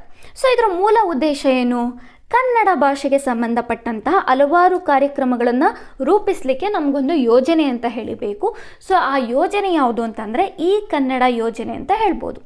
ಸೊ ಈ ಕನ್ನಡ ಯೋಜನೆಯ ಮೂಲಕ ನೀಡಲಾಗುವಂಥ ಸೇವೆಗಳಾಗಿರ್ಬೋದು ಅಥವಾ ಮಾಹಿತಿಗಳಾಗಿರ್ಬೋದು, ಸೊ ಇದು ಜನರಿಗೆ ಸುಲಭವಾಗಿ ಲಭ್ಯವಾಗಬೇಕು ಅಂತ ಹೇಳಿ ಈ ಕನ್ನಡ ಕಲಿಕಾ ಪೋರ್ಟಲ್ ಅಂತ ಹೇಳಿ ಆನ್ಲೈನಲ್ಲಿ ಒಂದು ಸ್ಥಾಪನೆಯನ್ನು ಮಾಡಲಾಗಿದೆ. ಸೊ ಈ ಒಂದು ಪೋರ್ಟಲ್ನಲ್ಲಿ ಏನಾಗುತ್ತೆ ಅಂದರೆ ತಂತ್ರಜ್ಞಾನಕ್ಕೆ ಸಂಬಂಧಪಟ್ಟ ಹಾಗೆ, ಶಿಕ್ಷಣಕ್ಕೆ ಸಂಬಂಧಪಟ್ಟ ಹಾಗೆ ಹಲವಾರು ಮಾಹಿತಿಗಳು ನಮಗೆ ಸಿಗ್ತಾ ಹೋಗುತ್ತೆ. ಸೊ ಅದರಲ್ಲೂ ನಮ್ಮ ಕನ್ನಡಿಗರಿಗೆ ಕನ್ನಡ ಭಾಷೆಯ ಜ್ಞಾನವನ್ನು ಹೆಚ್ಚಿಸುವುದರ ಜೊತೆಗೆ ಕನ್ನಡ ಭಾಷೆಯಲ್ಲಿ ಕನ್ನಡ ಭಾಷೆಯಲ್ಲಿ ಭೌತ ವಿಜ್ಞಾನವನ್ನು, ರಸಾಯನ ವಿಜ್ಞಾನವನ್ನು, ವೈದ್ಯಕೀಯ, ವಾಣಿಜ್ಯ, ವ್ಯವಹಾರ ಮತ್ತು ಮಾಹಿತಿ ತಂತ್ರಜ್ಞಾನಗಳನ್ನು ಒಳಗೊಂಡಂತೆ ಇನ್ನಿತರ ವಿಷಯಗಳ ಕುರಿತು ಕನ್ನಡ ಭಾಷೆಯಲ್ಲಿ ಜ್ಞಾನವನ್ನು ಕೊಡಬೇಕು ಅನ್ನುವಂಥದ್ದು ಈ ಕನ್ನಡ ಕಲಿಕಾ ಪೋರ್ಟಲ್ನ ಮೂಲ ಉದ್ದೇಶ ಆಗಿರುತ್ತೆ. ಸೊ ಪದ ಕಣಜ ಅಂತ ಹೇಳಿ, ಸೊ ಈ ಒಂದು ವೇದಿಕೆ ಏನು ಮಾಡುತ್ತೆ ಅಂದರೆ ನಮಗೆ ಕನ್ನಡ ಭಾಷೆಗೆ ಸಂಬಂಧಪಟ್ಟಂತಹ ನಿಘಂಟುಗಳನ್ನು, ಪದಕೋಶಗಳನ್ನು ಈ ಕನ್ನಡ ಪೋರ್ಟಲ್ನ ಮೂಲಕ ನಾವೇನು ಮಾಡ್ಬೋದಾಗಿದೆ, ಪದಕಣಜಕ್ಕೆ ಭೇಟಿ ಕೊಡೋದ್ರ ಮೂಲಕ ನಮಗೆ ನಿಘಂಟುಗಳು, ಪದಕೋಶಗಳ ಬಗ್ಗೆ ನಮಗೆ ಮಾಹಿತಿಯನ್ನು ಪಡಿಬೋದಾಗಿರುತ್ತೆ. ಸೊ ಅಷ್ಟೇ ಅಲ್ಲದೆ ಈ ಕನ್ನಡ ತಂತ್ರಜ್ಞಾನವನ್ನು ಬಳಕೆ ಮಾಡಿಕೊಂಡು ಚರ್ಚೆಗಳಾಗಬೇಕು ಮತ್ತು ಸಮುದಾಯದ ಸಲಹೆಗಳನ್ನು ಪಡ್ಕೊಳ್ಬೇಕು, ಅಭಿಪ್ರಾಯಗಳನ್ನು ಪಡ್ಕೊಳ್ಬೇಕು, ಕನ್ನಡಕ್ಕೆ ಸಂಬಂಧಪಟ್ಟಂತಹ ಒಂದು ಮಾಹಿತಿಗಳನ್ನು ನಾವು ಮುಕ್ತವಾಗಿ ಚರ್ಚೆಯನ್ನು ಮಾಡಬೇಕು ಅನ್ನುವಂಥ ಸಂದರ್ಭದಲ್ಲಿ ನಮಗೆ ಒಂದು ವೇದಿಕೆ ಬೇಕಾಗಿರುತ್ತೆ. ಆ ವೇದಿಕೆ ಯಾವುದು ಅಂತ ಹೇಳಿದ್ರೆ ಡಿಜಿಟಲ್ ಜಗಲಿ ಅಂತ ಹೇಳ್ಬೋದು. ಸೊ ಇಲ್ಲಿ ಚರ್ಚೆಗಳನ್ನು ಮಾಡಲಿಕ್ಕೆ ಒಂದು ಅವಕಾಶವನ್ನು ಕಲ್ಪಿಸಿಕೊಡಲಾಗಿದೆ ಅನ್ನೋದನ್ನು ನೋಡ್ಬೋದು. ಸೊ ನಾವು ಜ್ಞಾನಕೋಶ ಅನ್ನುವಂಥ ಒಂದು ಕಾರ್ಯಕ್ರಮವನ್ನು ನಾವು ನೋಡಿದ್ವಿ. ಸೊ ಜ್ಞಾನಕೋಶಕ್ಕೆ ಭೇಟಿ ಕೊಟ್ಟಂಥ ಸಂದರ್ಭದಲ್ಲಿ ನಮಗೆ ಕನ್ನಡ ಮತ್ತು ಸಂಸ್ಕೃತಿ ಇಲಾಖೆ ವತಿಯಿಂದ ಕಣಜ ಅನ್ನುವಂಥ ಒಂದು ಕಾರ್ಯಕ್ರಮವನ್ನು ಅಥವಾ ವೇದಿಕೆಯನ್ನು ನೋಡ್ಬೋದು. ಹಾಗೆ ಭಾರತೀಯ ಭಾಷಾ ಸಂಸ್ಥೆಯಿಂದ ನಾವು ಭಾರತವಾಣಿ, ಕನ್ನಡ ಮತ್ತು ಸಂಸ್ಕೃತಿ ಇಲಾಖೆಯಿಂದ ಕಣಜ ಈ ಪುಸ್ತಕವನ್ನು, ಹಾಗೂ ಕನ್ನಡ ಮತ್ತು ಸಂಸ್ಕೃತಿ ಇಲಾಖೆಯಿಂದ ಸಮಗ್ರ ವಚನ ಸಾಹಿತ್ಯದ ಮಾಹಿತಿಯನ್ನು ಪಡ್ಕೊಳ್ಬೋದು. ಕನ್ನಡ ಮತ್ತು ಸಂಸ್ಕೃತಿ ಇಲಾಖೆಯಿಂದ ಸಮಗ್ರ ದಾಸ ಸಾಹಿತ್ಯದ ಬಗ್ಗೆ, ಹಾಗೂ ಕನ್ನಡ ಮತ್ತು ಸಂಸ್ಕೃತಿ ಇಲಾಖೆಯಿಂದ ಕಗ್ಗ ರಸಧಾರೆಯ ಒಂದು ಮಾಹಿತಿಯನ್ನು ನಾವೇನು ಮಾಡ್ಬೋದು ಅಂದರೆ ಪಡೆಯಬಹುದಾಗಿರುತ್ತೆ. ಸೊ ಕನ್ನಡಕ್ಕೆ ಸಂಬಂಧಪಟ್ಟಂಥ ಯಾವುದೇ ಮಾಹಿತಿ ಕೂಡ ನಮಗೆ ಈ ಕನ್ನಡ ಒಂದು ಪೋರ್ಟಲಲ್ಲಿ ನಮಗೆ ಸಿಗುತ್ತೆ ಅನ್ನೋದನ್ನು ನಾವು ನೋಡ್ಬೋದು. ಮುಂದಿನ ಯೋಜನೆಯನ್ನು ನೋಡೋಣ. ಓಕೆ, ಈ ಸಹಮತಿ ಅಂತ ಹೇಳಿ, ಈ ಸಹಮತಿ ಅಂತ ಬಂದಂಥ ಸಂದರ್ಭದಲ್ಲಿ ನಾನು ಒಂದು ಸಣ್ಣ ಉದಾಹರಣೆಯನ್ನು ಕೊಡೋದ್ರ ಮೂಲಕ ಇದರ ವಿವರಣೆಯನ್ನು ಕೊಡ್ತೀನಿ. ಡಿಜಿಲಾಕರ್ ಈಗ ಆಲ್ರೆಡಿ ನೋಡಿದ್ದೀವಿ ಡಿಜಿಲಾಕರ್ ಅಂದರೆ ಏನು ಅಂತ. ಸೊ ಡಿಜಿಲಾಕರಲ್ಲಿ ನಾನು ಪ್ಯಾನ್ ಕಾರ್ಡ್ ಮತ್ತು SLC ಮಾರ್ಕ್ಸ್ ಕಾರ್ಡನ್ನು ಆನ್ಲೈನಲ್ಲಿ ಡಾಕ್ಯುಮೆಂಟನ್ನು ಪಡ್ಕೊಳ್ಬೇಕು. ಸೊ ಇದಕ್ಕೆ ಲಾಗಿನ್ ಆಗಬೇಕು ಅಂತ ಬಂದಂಥ ಸಂದರ್ಭದಲ್ಲಿ ಮೊಬೈಲ್ ನಂಬರನ್ನು ಕೇಳುತ್ತೆ ಮತ್ತು ಆಧಾರ್ ಕಾರ್ಡ್ ನಂಬರನ್ನು ಕೇಳುತ್ತೆ. ಆಧಾರ್ ಕಾರ್ಡ್ ನಂಬರನ್ನು ಕೊಟ್ಟಂಥ ಸಂದರ್ಭದಲ್ಲಿ ಅದು ನಾವೇನಾ ಅಂತ ಹೇಳಿ ನಮ್ಮ ಒಂದು ಫೇಸ್ ರೆಕಗ್ನೈಸೇಷನ್ ಇರುತ್ತೆ, ನಂತರದಲ್ಲಿ ಮೊಬೈಲ್ ವೆರಿಫಿಕೇಷನ್ ಇರುತ್ತೆ ಮತ್ತು ಇಮೇಲ್ ವೆರಿಫಿಕೇಷನ್ ಇರುತ್ತೆ. ಈ ವೆರಿಫಿಕೇಷನ್ಗಳಿಗೆ ನಾವು ಏನು ಮಾಡಬೇಕಾಗತ್ತೆ, ಸಹಮತಿಯನ್ನು ಕೊಡಬೇಕಾಗತ್ತೆ. ಮೀನ್ಸ್ ನಾವು ಪರ್ಮಿಷನನ್ನು ಕೊಡಬೇಕಾಗತ್ತೆ. ಪರ್ಮಿಷನ್ ಕೊಟ್ಟ ನಂತರದಲ್ಲಿ ನಮ್ಮ ಫೇಸ್ ರೆಕಗ್ನೈಸೇಷನ್ ಆಗುತ್ತೆ, ಮೊಬೈಲ್ ವೆರಿಫಿಕೇಷನ್ ಆಗುತ್ತೆ, ಇಮೇಲ್ ವೆರಿಫಿಕೇಷನ್ ಆಗುತ್ತೆ. ಎಲ್ಲ ವೆರಿಫಿಕೇಷನ್ ಆದ ನಂತರದಲ್ಲಿ ಮತ್ತೊಂದು ಸಲ ನಮಗೆ ಸಹಮತಿಯನ್ನು ಕೊಡುತ್ತೆ. ಅಂದರೆ ಆಧಾರ್ ಕಾರ್ಡ್ ಮಾಹಿತಿಯನ್ನು ನಾವು ಡಿಜಿಲಾಕರ್ ಅನ್ನುವಂಥ ವೇದಿಕೆಗೆ ಕೊಡಬಹುದಾ ಅಂತ ಹೇಳಿ. ಆಗ ನಾವೇನು ಮಾಡ್ತೀವಿ, ಎಸ್ ಅಂತ ಹೇಳಿ ಟಿಕ್ ಮಾಡಿದ ನಂತರವೇ ನಮ್ಮ ಆಧಾರ್ ಕಾರ್ಡ್ನಲ್ಲಿರುವಂತಹ ಸಂಪೂರ್ಣವಾದ ಮಾಹಿತಿಯನ್ನು ಡಿಜಿಲಾಕರ್ ಅನ್ನುವಂಥ ವೇದಿಕೆ ಪಡ್ಕೊಳ್ಳಿಕ್ಕೆ ಸಾಧ್ಯ. ಅಂದರೆ ನಾವಿಲ್ಲೇನು ಮಾಡ್ತಾ ಇದ್ದೀವಿ ಅಂದರೆ ನಾವೇ ಸಹಮತಿಯನ್ನು ಕೊಡ್ತಾ ಇದ್ದೀವಿ, ನಮ್ಮ ಪರ್ಮಿಷನನ್ನು ಕೊಡ್ತಾ ಇದ್ದೀವಿ. ಸೊ ಈ ರೀತಿ ಪ್ರತಿಯೊಂದು ವಿಚಾರಕ್ಕೂ ಕೂಡ ನಾವು ಪರ್ಮಿಷನನ್ನು ತಗೊಂಡೇ ನಮ್ಮ ಮಾಹಿತಿಯನ್ನು ಒಂದು ಸಂಸ್ಥೆ ಮತ್ತೊಂದು ಸಂಸ್ಥೆಗೆ ಆನ್ಲೈನ್ ಮೂಲಕ ಕೊಡಲಿಕ್ಕೆ ಸಾಧ್ಯವಾಗುವಂಥದ್ದು. ಸೊ ಇದನ್ನು ನಾವು ಈ ಸಹಮತಿ ಅಂತ ಹೇಳಿ ನೋಡ್ಬೋದಾಗಿದೆ. ಮುಂದಿನ ಯೋಜನೆಯನ್ನು ನೋಡೋಣ. ಸೊ ಆಧಾರ್ ಇದೆ. ಎಸ್, ಆಧಾರ್ ಅನ್ನುವಂಥದ್ದು 12 ಸಂಖ್ಯೆಗಳ ಒಂದು ಯೂನಿಕ್ ಐಡೆಂಟಿಫಿಕೇಷನ್ ನಂಬರ್ ಅಂತ ಹೇಳಿ ನಾವು ನೋಡ್ಬೋದಾಗಿದೆ. ಸೊ ಪ್ರಸ್ತುತ ಸಮಾಜದಲ್ಲಿ ಪ್ರತಿಯೊಂದು ವಿಚಾರಕ್ಕೂ, ಒಂದು ಯೋಜನೆಗೆ ಅರ್ಜಿ ಸಲ್ಲಿಸೋದಾಗಿರ್ಬೋದು, ಒಂದು ಪರೀಕ್ಷೆಗೆ ಅರ್ಜಿ ಸಲ್ಲಿಸೋದಾಗಿರ್ಬೋದು, ಒಂದು ಕಾಲೇಜಿನ ಅಡ್ಮಿಷನ್ ಆಗಿರ್ಬೋದು, ಸೊ ಪ್ರತಿಯೊಂದಕ್ಕೂ ಕೂಡ ಆಧಾರ್ ಕಾರ್ಡ್ ಅನ್ನುವಂಥದ್ದು ಕಡ್ಡಾಯ ಆಗಿದೆ ಅನ್ನೋದನ್ನು ನೋಡ್ಬೋದು. ಸೊ ಈ ಆಧಾರ್ ಅನ್ನುವಂಥ ಒಂದು ವೆಬ್ ಪೋರ್ಟಲ್ನಲ್ಲಿ ನಾವು ಸೊ ಆಧಾರ್ ಸಂಖ್ಯೆಯನ್ನು ಪಡಿಬೋದಾಗಿರುತ್ತೆ, ತಿದ್ದುಪಡಿ ಮಾಡ್ಬೋದಾಗಿರುತ್ತೆ, ಮೊಬೈಲ್ ಸಂಖ್ಯೆ ಅಥವಾ ಇಮೇಲನ್ನು ಪರಿಶೀಲನೆ ಮಾಡ್ಬೋದಾಗಿರುತ್ತೆ. ಸೊ ಆಧಾರ್ ತಿದ್ದುಪಡಿ ಸ್ಥಿತಿಯನ್ನು ನಾವು ಪರಿಶೀಲನೆ ಮಾಡುವಂತಹ ಒಂದು ಸೇವೆಯನ್ನು ಈ ಒಂದು ವೆಬ್ ಪೋರ್ಟಲ್ ಮೂಲಕ ನಾವು ಪಡಿಬೋದಾಗಿರುತ್ತೆ. ಮುಂದಿನ ಯೋಜನೆಯನ್ನು ನೋಡೋಣ. ಸೊ ಈ ತರಗತಿಯ ಕೊನೆಯ ಯೋಜನೆ ಅಂತ ಹೇಳಿ ನೋಡ್ಬೋದು. So Karnataka resident data hub ಅಂತ ಹೇಳಿ, ಸೊ ಇದೊಂದು ಸೇವೆ ಅಂತ ಹೇಳಿ ನಾವು ನೋಡ್ಬೋದಾಗಿದೆ. ಈ ಆಡಳಿತ ಕೇಂದ್ರ ಇದೆಯಲ್ಲ, ಸೊ ಇದು ಯೂನಿಕ್ ಐಡೆಂಟಿಫಿಕೇಷನ್ ಅಥಾರಿಟಿ ಆಫ್ ಇಂಡಿಯಾದೊಂದಿಗೆ ನೋಂದಣಿಯಾಗಿದ್ದು ಕರ್ನಾಟಕದಲ್ಲಿ ಆಧಾರ್ ಅನುಷ್ಠಾನವನ್ನು ಮಾಡುವಂತಹ ನೋಡಲ್ ಸಂಸ್ಥೆಯಾಗಿದೆ. ಸೊ ಈ ಆಡಳಿತ ಕೇಂದ್ರ ಕರ್ನಾಟಕ ರೆಸಿಡೆಂಟ್ ಡೇಟಾ ಹಬ್ ಅನುಷ್ಠಾನವನ್ನು ಗೊಳಿಸೋದ್ರ ಮೂಲಕ ವಿವಿಧ ಆಧಾರ್ ಸಂಬಂಧಿತ ಸೈನ್ ಸೇವೆಗಳನ್ನು ರಾಜ್ಯದ ವಿವಿಧ ಇಲಾಖೆಗಳಿಗೆ ಪೂರೈಸ್ತಾ ಇದೆ ಅನ್ನೋದನ್ನು ನೋಡ್ಬೋದಾಗಿದೆ. ಈ ಆಡಳಿತ ಕೇಂದ್ರ ಅನ್ನುವಂಥದ್ದು ಒಂದು ದೃಢೀಕರಣ ಸೇವಾ ಸಂಸ್ಥೆಯಾಗಿ ಅಥವಾ KYC ಸೇವಾ ಸಂಸ್ಥೆಯಾಗಿ, ಜೊತೆಗೆ KYC ಯೂಸರ್ ಏಜೆನ್ಸಿಯಾಗಿ ಯೂನಿಕ್ ಐಡೆಂಟಿಫಿಕೇಷನ್ ಅಥಾರಿಟಿ ಆಫ್ ಇಂಡಿಯಾದೊಂದಿಗೆ ನೋಂದಣಿಯಾಗಿದೆ ಅನ್ನೋದನ್ನು ನೋಡ್ಬೋದು. ಇದರ ಸಹಯೋಗದೊಂದಿಗೆ ಆಧಾರ್ ಸಂಬಂಧಿತ ದೃಢೀಕರಣ ಆಗಿರ್ಬೋದು ಅಥವಾ KYC ಸೇವೆಗಳನ್ನು ವಿವಿಧ ಗ್ರಾಹಕರಿಗೆ, ಸಹಭಾಗಿಗಳಿಗೆ ಮತ್ತು ಪಾಲುದಾರರಿಗೆ ಪೂರೈಸ್ತಾ ಇದೆ ಅನ್ನುವಂಥದ್ದನ್ನು ನಾವು ನೋಡ್ಬೋದಾಗಿದೆ. ಸೊ ಮೊದಲ ಒಂದು ಉಪಕ್ರಮ ಅಂತ ಹೇಳಿದ್ರೆ ಸೆಕ್ಲ್ಯಾಂಡ್ 2.0 ಅಂತ ಹೇಳಿ. ಸೊ ಇದು ನಮ್ಮ ಕರ್ನಾಟಕದಲ್ಲಿ ಕೆಲಸವನ್ನು ನಿರ್ವಹಿಸ್ತಿರುವಂತಹ ಆಡಳಿತ ಇಲಾಖೆಗಳೇನಿರುತ್ತೆ, ಸೊ ಅದರಲ್ಲೂ ವಿಧಾನಸೌಧ, ವಿಕಾಸಸೌಧ ಮತ್ತು ಇನ್ನಿತರ ಆಡಳಿತ ಇಲಾಖಾ ಕಚೇರಿಗಳಿಗೆ ನೆಟ್ವರ್ಕನ್ನು ಒದಗಿಸುವಂತಹ ಒಂದು ವೇದಿಕೆ ಅಂತ ಹೇಳಿ ನಾವು ಸೆಕ್ಲ್ಯಾಂಡ್ 2.0 ಹೇಳಬಹುದು. ಸೊ ಇದು ಒಂದು ನೆಟ್ವರ್ಕಿಂಗ್ ಪ್ಲ್ಯಾಟ್ಫಾರ್ಮ್ ಆಗಿದ್ದು ಸಚಿವಾಲಯದ ಎಲ್ಲ ಬಳಕೆದಾರರಿಗೆ ಈ ಆಡಳಿತದ ಅಪ್ಲಿಕೇಶನ್ಗಳನ್ನು ಮತ್ತು ಇಂಟರ್ನೆಟ್ಟನ್ನು ಅತ್ಯಂತ ಹೆಚ್ಚಿನ ವೇಗದಲ್ಲಿ ಬಳಕೆಯನ್ನು ಮಾಡಲಿಕ್ಕೆ ಈ ಒಂದು ಸೆಕ್ಲ್ಯಾಂಡ್ 2.0 ಅನ್ನುವಂತಹ ವೇದಿಕೆ ನೆಟ್ವರ್ಕನ್ನು ಒದಗಿಸ್ತಾ ಇದೆ. ಅದು ಲೋಕಲ್ ಏರಿಯಾ ನೆಟ್ವರ್ಕನ್ನು ಒದಗಿಸ್ತಿದೆ ಅನ್ನುವಂಥ ವಿಷಯವನ್ನು ನಾವು ನೋಡ್ಬೋದಾಗಿರುತ್ತೆ. ಸೊ ಇದ್ರ ಬಗ್ಗೆ ಇಷ್ಟು ಮಾಹಿತಿ ಸಾಕು. ಮುಂದಿನ ಉಪಕ್ರಮವನ್ನು ನೋಡೋಣ. ಕರ್ನಾಟಕ ಸ್ಟೇಟ್ ಡೇಟಾ ಸೆಂಟರ್ ಅಂತ ಹೇಳಿ. ಸೊ ಇದು ಸರ್ಕಾರಿ ಇಲಾಖೆಗಳಿಂದ ವಿವಿಧ ಆಡಳಿತ ಸೇವೆಗಳನ್ನು ಹೊರತರಲು ಅನುಕೂಲವಾಗುವ ರೀತಿಯಲ್ಲಿ ಕೋರ್ ತಂತ್ರಜ್ಞಾನ ಮೂಲಸೌಕರ್ಯವನ್ನು 2004ರಲ್ಲಿ ನಮ್ಮ ರಾಜ್ಯಕ್ಕಾಗಿಯೇ ದತ್ತಾಂಶ ಅಥವಾ ಡೇಟಾ ಕೇಂದ್ರವನ್ನು ಸ್ಥಾಪನೆಯನ್ನು ಮಾಡಲಾಗಿದೆ ನಮ್ಮ ರಾಜ್ಯ ಸರ್ಕಾರ. ಸೊ ಪ್ರಮುಖ ಲಕ್ಷಣಗಳನ್ನು ನಾವು ನೋಡೋದಾದರೆ ಸರ್ಕಾರಿ ಅಪ್ಲಿಕೇಶನ್ಗಳನ್ನು ಹೋಸ್ಟ್ ಮಾಡುವಂತಹ ಜವಾಬ್ದಾರಿಯನ್ನು ಕರ್ನಾಟಕ ಸ್ಟೇಟ್ ಡೇಟಾ ಸೆಂಟರ್ ವಹಿಸ್ಕೊಂಡಿದೆ ಅನ್ನುವಂಥದ್ದನ್ನು ನಾವು ನೋಡ್ಬೋದಾಗಿದೆ. ಸೊ ಇದೇ ವಾಕ್ಯದ ಮೇಲೆ ಗ್ರೂಪ್ ಸಿ ಪರೀಕ್ಷೆಯಲ್ಲಿ ಪ್ರಶ್ನೆ ಆಗಿದೆ ಅನ್ನೋದನ್ನು ನಾವು ನೋಡ್ಬೋದಾಗಿದೆ. ಓಕೆ, ಅಷ್ಟೇ ಅಲ್ಲದೆ ಈ ಕರ್ನಾಟಕ ಸ್ಟೇಟ್ ಡೇಟಾ ಸೆಂಟರ್ ಏನು ಮಾಡುತ್ತೆ ಅಂದರೆ ಸರ್ಕಾರದ ಇಲಾಖೆಗಳ ಒಂದು ವೆಬ್ಸೈಟ್ಗಳಾಗಿರ್ಬೋದು, ಜಾಲತಾಣಗಳಾಗಿರ್ಬೋದು, ಅವುಗಳು ಲೀಕ್ ಆಗದ ರೀತಿಯಲ್ಲಿ ಅಥವಾ ಹ್ಯಾಕ್ ಆಗದ ರೀತಿಯಲ್ಲಿ CC ಕ್ಯಾಮರಾದ ರೀತಿಯಲ್ಲಿ ಕೆಲಸವನ್ನು ಮಾಡುತ್ತೆ ಮತ್ತು ಭದ್ರತೆಯನ್ನು ಒದಗಿಸುತ್ತೆ ಅನ್ನುವಂಥ ವಿಷಯವನ್ನು ಕೂಡ ನಾವು ಇಲ್ಲಿ ನೋಡ್ಬೋದಾಗಿದೆ. ಸೊ ಇಲ್ಲಿ ಎರಡು ಅಂಶ ಬಹಳಷ್ಟು ಇಂಪಾರ್ಟೆಂಟು. ಒಂದು 2004ರಲ್ಲಿ ಇದು ಸ್ಥಾಪನೆಗೊಳ್ಳುತ್ತೆ ಅನ್ನುವಂಥದ್ದು, ನಂತರದಲ್ಲಿ ಸರ್ಕಾರಿ ಅಪ್ಲಿಕೇಶನ್ಗಳನ್ನು ಹೋಸ್ಟ್ ಮಾಡುವ ಜವಾಬ್ದಾರಿಯನ್ನು ವಹಿಸಿಕೊಂಡಿದೆ ಮತ್ತು ಇದು ಭದ್ರತೆಯನ್ನು ಒದಗಿಸುತ್ತೆ ಅನ್ನುವಂತಹ ಮಾಹಿತಿ ನಮಗೆ ಬಹಳಷ್ಟು ಇಂಪಾರ್ಟೆಂಟ್ ಆಗುತ್ತೆ. ಓಕೆ, ಮುಂದಿನ ಉಪಕ್ರಮವನ್ನು ನಾವು ನೋಡೋಣ. Karnataka state wide area network ಅಂತ ಹೇಳಿ. ಸೊ ಇದು ನಮಗೆ ವಿಶ್ವಾಸಾರ್ಹ ಮತ್ತು ಸುರಕ್ಷಿತ ಜಾಲ ಸಂಪರ್ಕವನ್ನು ನೀಡುವುದರ ಜೊತೆಗೆ ಬಳಕೆದಾರ ಇಲಾಖೆಗಳ ಬೇಡಿಕೆಯ ಅನುಸಾರ ಬ್ಯಾಂಡ್ ವಿಡ್ತ್ ಉನ್ನತೀಕರಿಸಿ ಒದಗಿಸುವಂತಹ ಜವಾಬ್ದಾರಿಯನ್ನು ವಹಿಸಿಕೊಂಡಿದೆ. ಸೊ ಇದು 2009ರಲ್ಲಿ ಸ್ಥಾಪನೆಗೊಂಡಿದೆ ಅನ್ನುವಂಥದ್ದನ್ನು ನಾವು ನೋಡ್ಬೋದು.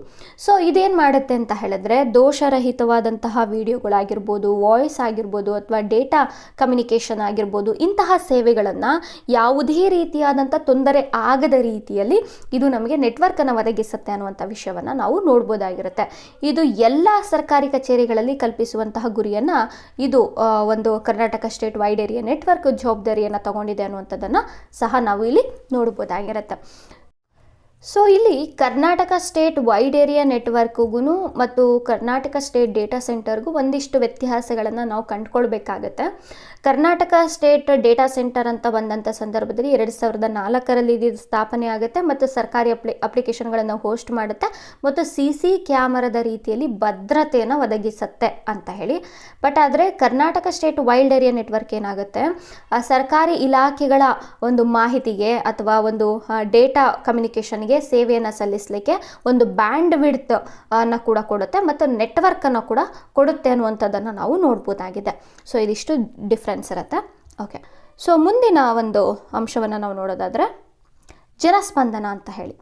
ಸೊ ಜನಸ್ಪಂದನ ಅಂತ ಹೇಳಿದ್ರೆ ಇದು ಏಕೀಕೃತ ಸಾರ್ವಜನಿಕ ಕುಂದುಕೊರತೆಗಳ ನಿವಾರಣಾ ವ್ಯವಸ್ಥೆ ಅಂತ ಹೇಳಿ ನಾವು ನೋಡ್ಬೋದಾಗಿರುತ್ತೆ. ಸೊ ಜನಸ್ಪಂದನ ಅಂತ ಬಂದಂಥ ಸಂದರ್ಭದಲ್ಲಿ ನಮ್ಮ ಕರ್ನಾಟಕ ಸರ್ಕಾರದ ವತಿಯಿಂದ ಏಕೀಕೃತ ಸಾರ್ವಜನಿಕ ಕುಂದುಕೊರತೆಗಳ ನಿವಾರಣಾ ವ್ಯವಸ್ಥೆ ಅಂತ ಹೇಳಿ 2021ರಲ್ಲಿ ಜಾರಿಗೆ ತಗೊಂಡ್ಬರ್ತಾರೆ. ಇದರ ಮೂಲ ಉದ್ದೇಶ ಏನಾಗಿರುತ್ತೆ ಅಂದರೆ ರಾಜ್ಯದ ವಿವಿಧ ಇಲಾಖೆಗಳ ಸೇವೆಗಳಿಗೆ ಮತ್ತು ಯೋಜನೆಗಳಿಗೆ ಸಂಬಂಧಪಟ್ಟ ಹಾಗೆ ಸಾರ್ವಜನಿಕ ಕುಂದುಕೊರತೆಗಳು ಇದ್ದಂಥ ಸಂದರ್ಭದಲ್ಲಿ ಅಥವಾ ದೂರುಗಳನ್ನು ದಾಖಲು ಮಾಡಬೇಕು ಅನ್ನುವಂತಹ ಇದ್ದಂಥ ಸಂದರ್ಭದಲ್ಲಿ ಅವರಿಗೆ ಒಂದು ತಾಂತ್ರಿಕ ವೇದಿಕೆಯನ್ನು ಕಲ್ಪಿಸಿಕೊಡ್ಬೇಕು ಅನ್ನುವಂತಹ ಒಂದು ವಿಚಾರದಲ್ಲಿ ಜನಸ್ಪಂದನ ಅನ್ನುವಂತಹ ಒಂದು ಕಾರ್ಯಕ್ರಮವನ್ನು ಜಾರಿಗೆ ತಂದಿದ್ದಾರೆ ಅನ್ನೋದನ್ನ ನಾವು ನೋಡ್ಬೋದಾಗಿದೆ. ಸೊ ಇದು ನವೆಂಬರ್ 1, 2021ರಂದು ಜಾರಿ ಆಗುತ್ತೆ ಅನ್ನೋದನ್ನ ನೋಡ್ಬೋದು. ಸೊ ಇಲ್ಲಿ ಕುಂದುಕೊರತೆಗಳನ್ನು ನೋಂದಾಯಿಸಲಿಕ್ಕೆ ಇಲ್ಲಿ ಒಂದು ಸಹಾಯವಾಣಿಯನ್ನು ಕೂಡ ಕೊಟ್ಟಿದ್ದಾರೆ, 1902 ಅಂತ ಹೇಳಿ. ಸೊ ಅದರ ಜೊತೆಗೆ ಬೆಸ್ಕಾಂ 1912 ಮತ್ತು ಬೆಂಗಳೂರು ವಾಟರ್ ಸಪ್ಲೈ ಇದೆ 1916 ಅಂತ ಹೇಳಿ. ಸೊ ಈ ಸಹಾಯವಾಣಿಗಳ ಮೇಲೂ ಕೂಡ ನಮಗೆ ಪ್ರಶ್ನೆಗಳು ಬರಬಹುದು. ಸೊ ಇಲ್ಲಿ ಫುಡ್ ಆ್ಯಂಡ್ ಸಿವಿಲ್ ಸಪ್ಲೈ ಬಂದು 1967 ಇದೆ, BBMP ಬಂದು 1533 ಇದೆ, ಲೇಬರ್ ಡಿಪಾರ್ಟ್ಮೆಂಟ್ ಬಂದು 155214 ಇದೆ, ನಂತರದಲ್ಲಿ ಸೋಷಿಯಲ್ ವೆಲ್ಫೇರ್ ನಂಬರ್ ಇದೆ ನೋಡಿ, ಮತ್ತು RDPR ಅಂತ ಹೇಳಿ ಬಂದಾಗ rural development panchayat Raj department ಅಂತ ಹೇಳಿ ಬರುತ್ತೆ. ಸೊ ನಂತರದಲ್ಲಿ ಹೆಲ್ತ್ ಮತ್ತು ಫ್ಯಾಮಿಲಿ ವೆಲ್ಫೇರ್ ಅಂತ ಬಂದಂಥ ಸಂದರ್ಭದಲ್ಲಿ 104 ಇದೆ. ಆಂಬುಲೆನ್ಸ್ ಅಂತ ಬಂದಂಥ ಸಂದರ್ಭದಲ್ಲಿ ಮೊದಲು 108 ಇತ್ತು, ಈಗ 102 ಕೂಡ ಇದೆ. ನಂತರ ವುಮೆನ್ ಅಂತ ಬಂದಾಗ 181 ಇದೆ, ಪೊಲೀಸ್ 100 ಇದೆ, COVID-19 ಬಂದಂಥ ಸಂದರ್ಭದಲ್ಲಿ 1533, ನಂತರ ಟ್ರಾಫಿಕ್ ಇದೆ, ನಂತರ ರೆವೆನ್ಯೂ ಡಿಪಾರ್ಟ್ಮೆಂಟ್ ಇದೆ. ಸೊ ಇದಿಷ್ಟು ಸಹಾಯವಾಣಿ ಆಗಿರುತ್ತೆ. ಮತ್ತು ಇದು ಈ ಜನಸ್ಪಂದನ ಹೇಗೆ ವರ್ಕ್ ಆಗುತ್ತೆ ಅನ್ನೋದನ್ನು ಕೂಡ ಇಲ್ಲಿ ಕೊಟ್ಟಿದ್ದಾರೆ ನೋಡಿ. ನಾವು ನಾಗರಿಕರು ನಾವು ಕಾಲ್ ಮಾಡ್ಬೋದು ಒಂದು ದೂರನ್ನು ದಾಖಲು ಮಾಡಲಿಕ್ಕೆ, ಅಥವಾ ಜನಸ್ಪಂದನ ಅಂತ ಹೇಳಿ ಮೊಬೈಲ್ ಆ್ಯಪ್ ಇದೆ, ಅದನ್ನು ನೀವು ಡೌನ್ಲೋಡ್ ಮಾಡಿಕೊಂಡು ಅಲ್ಲೂ ಕೂಡ ನೀವು ಏನು ಮಾಡ್ಬೋದು, ದೂರು ದಾಖಲು ಮಾಡ್ಬೋದು, ಅಥವಾ ವೆಬ್ ಅಪ್ಲಿಕೇಶನ್ ಕೂಡ ಹಾಕ್ಬೋದು. ಅಂದರೆ ಜನಸ್ಪಂದನ ಅನ್ನುವಂತಹ ಒಂದು ವೆಬ್ಸೈಟಿಗೆ ಭೇಟಿ ಕೊಟ್ಟು ಅಲ್ಲಿ ನೀವು ಅರ್ಜಿಯನ್ನು ಕೂಡ ಸಲ್ಲಿಸ್ಬೋದಾಗಿರುತ್ತೆ, ದೂರಿನ ಅರ್ಜಿ. ಸೊ ಇದು ಅರ್ಜಿಯನ್ನು ಸಲ್ಲಿಸಿದಂಥ ಸಂದರ್ಭದಲ್ಲಿ ನಮಗೆ ಜನಸ್ಪಂದನ ಕಾರ್ಯಕ್ರಮ ಅಥವಾ ಕೇಂದ್ರದ ವತಿಯಿಂದ ನಮಗೆ ರಿಪ್ಲೈ ಮಾಡ್ತಾರೆ, ನಮ್ಮ ಸಮಸ್ಯೆಯನ್ನು ಕೇಳ್ಕೊತಾರೆ, ಅದಾದ ನಂತರದಲ್ಲಿ ನಮಗೆ ಪರಿಹಾರವನ್ನು ಕೊಡುವಂಥ ವ್ಯವಸ್ಥೆಯನ್ನು ಮಾಡ್ತಾರೆ ಅನ್ನುವಂತಹ ವಿಚಾರವನ್ನು ಕೂಡ ನಾವು ಇಲ್ಲಿ ನೋಡ್ಬೋದಾಗಿದೆ. ಸೊ ಕ್ರಾಪ್ ಸರ್ವೆ ಅಂತ ಹೇಳಿ ನಾವು ಕ್ರಾಪ್ ಸರ್ವೆಯ ಒಂದು ವೆಬ್ಸೈಟಿಗೆ ಭೇಟಿ ಕೊಟ್ಟಂಥ ಸಂದರ್ಭದಲ್ಲಿ ನಾವು ಕೂಡ ಕ್ರಾಪ್ ಸರ್ವೆಯ ರಿಪೋರ್ಟನ್ನು ವೀಕ್ಷಣೆ ಮಾಡಲಿಕ್ಕೆ ನಮಗೂ ಕೂಡ ಅವಕಾಶವನ್ನು ಕೊಟ್ಟಿದ್ದಾರೆ.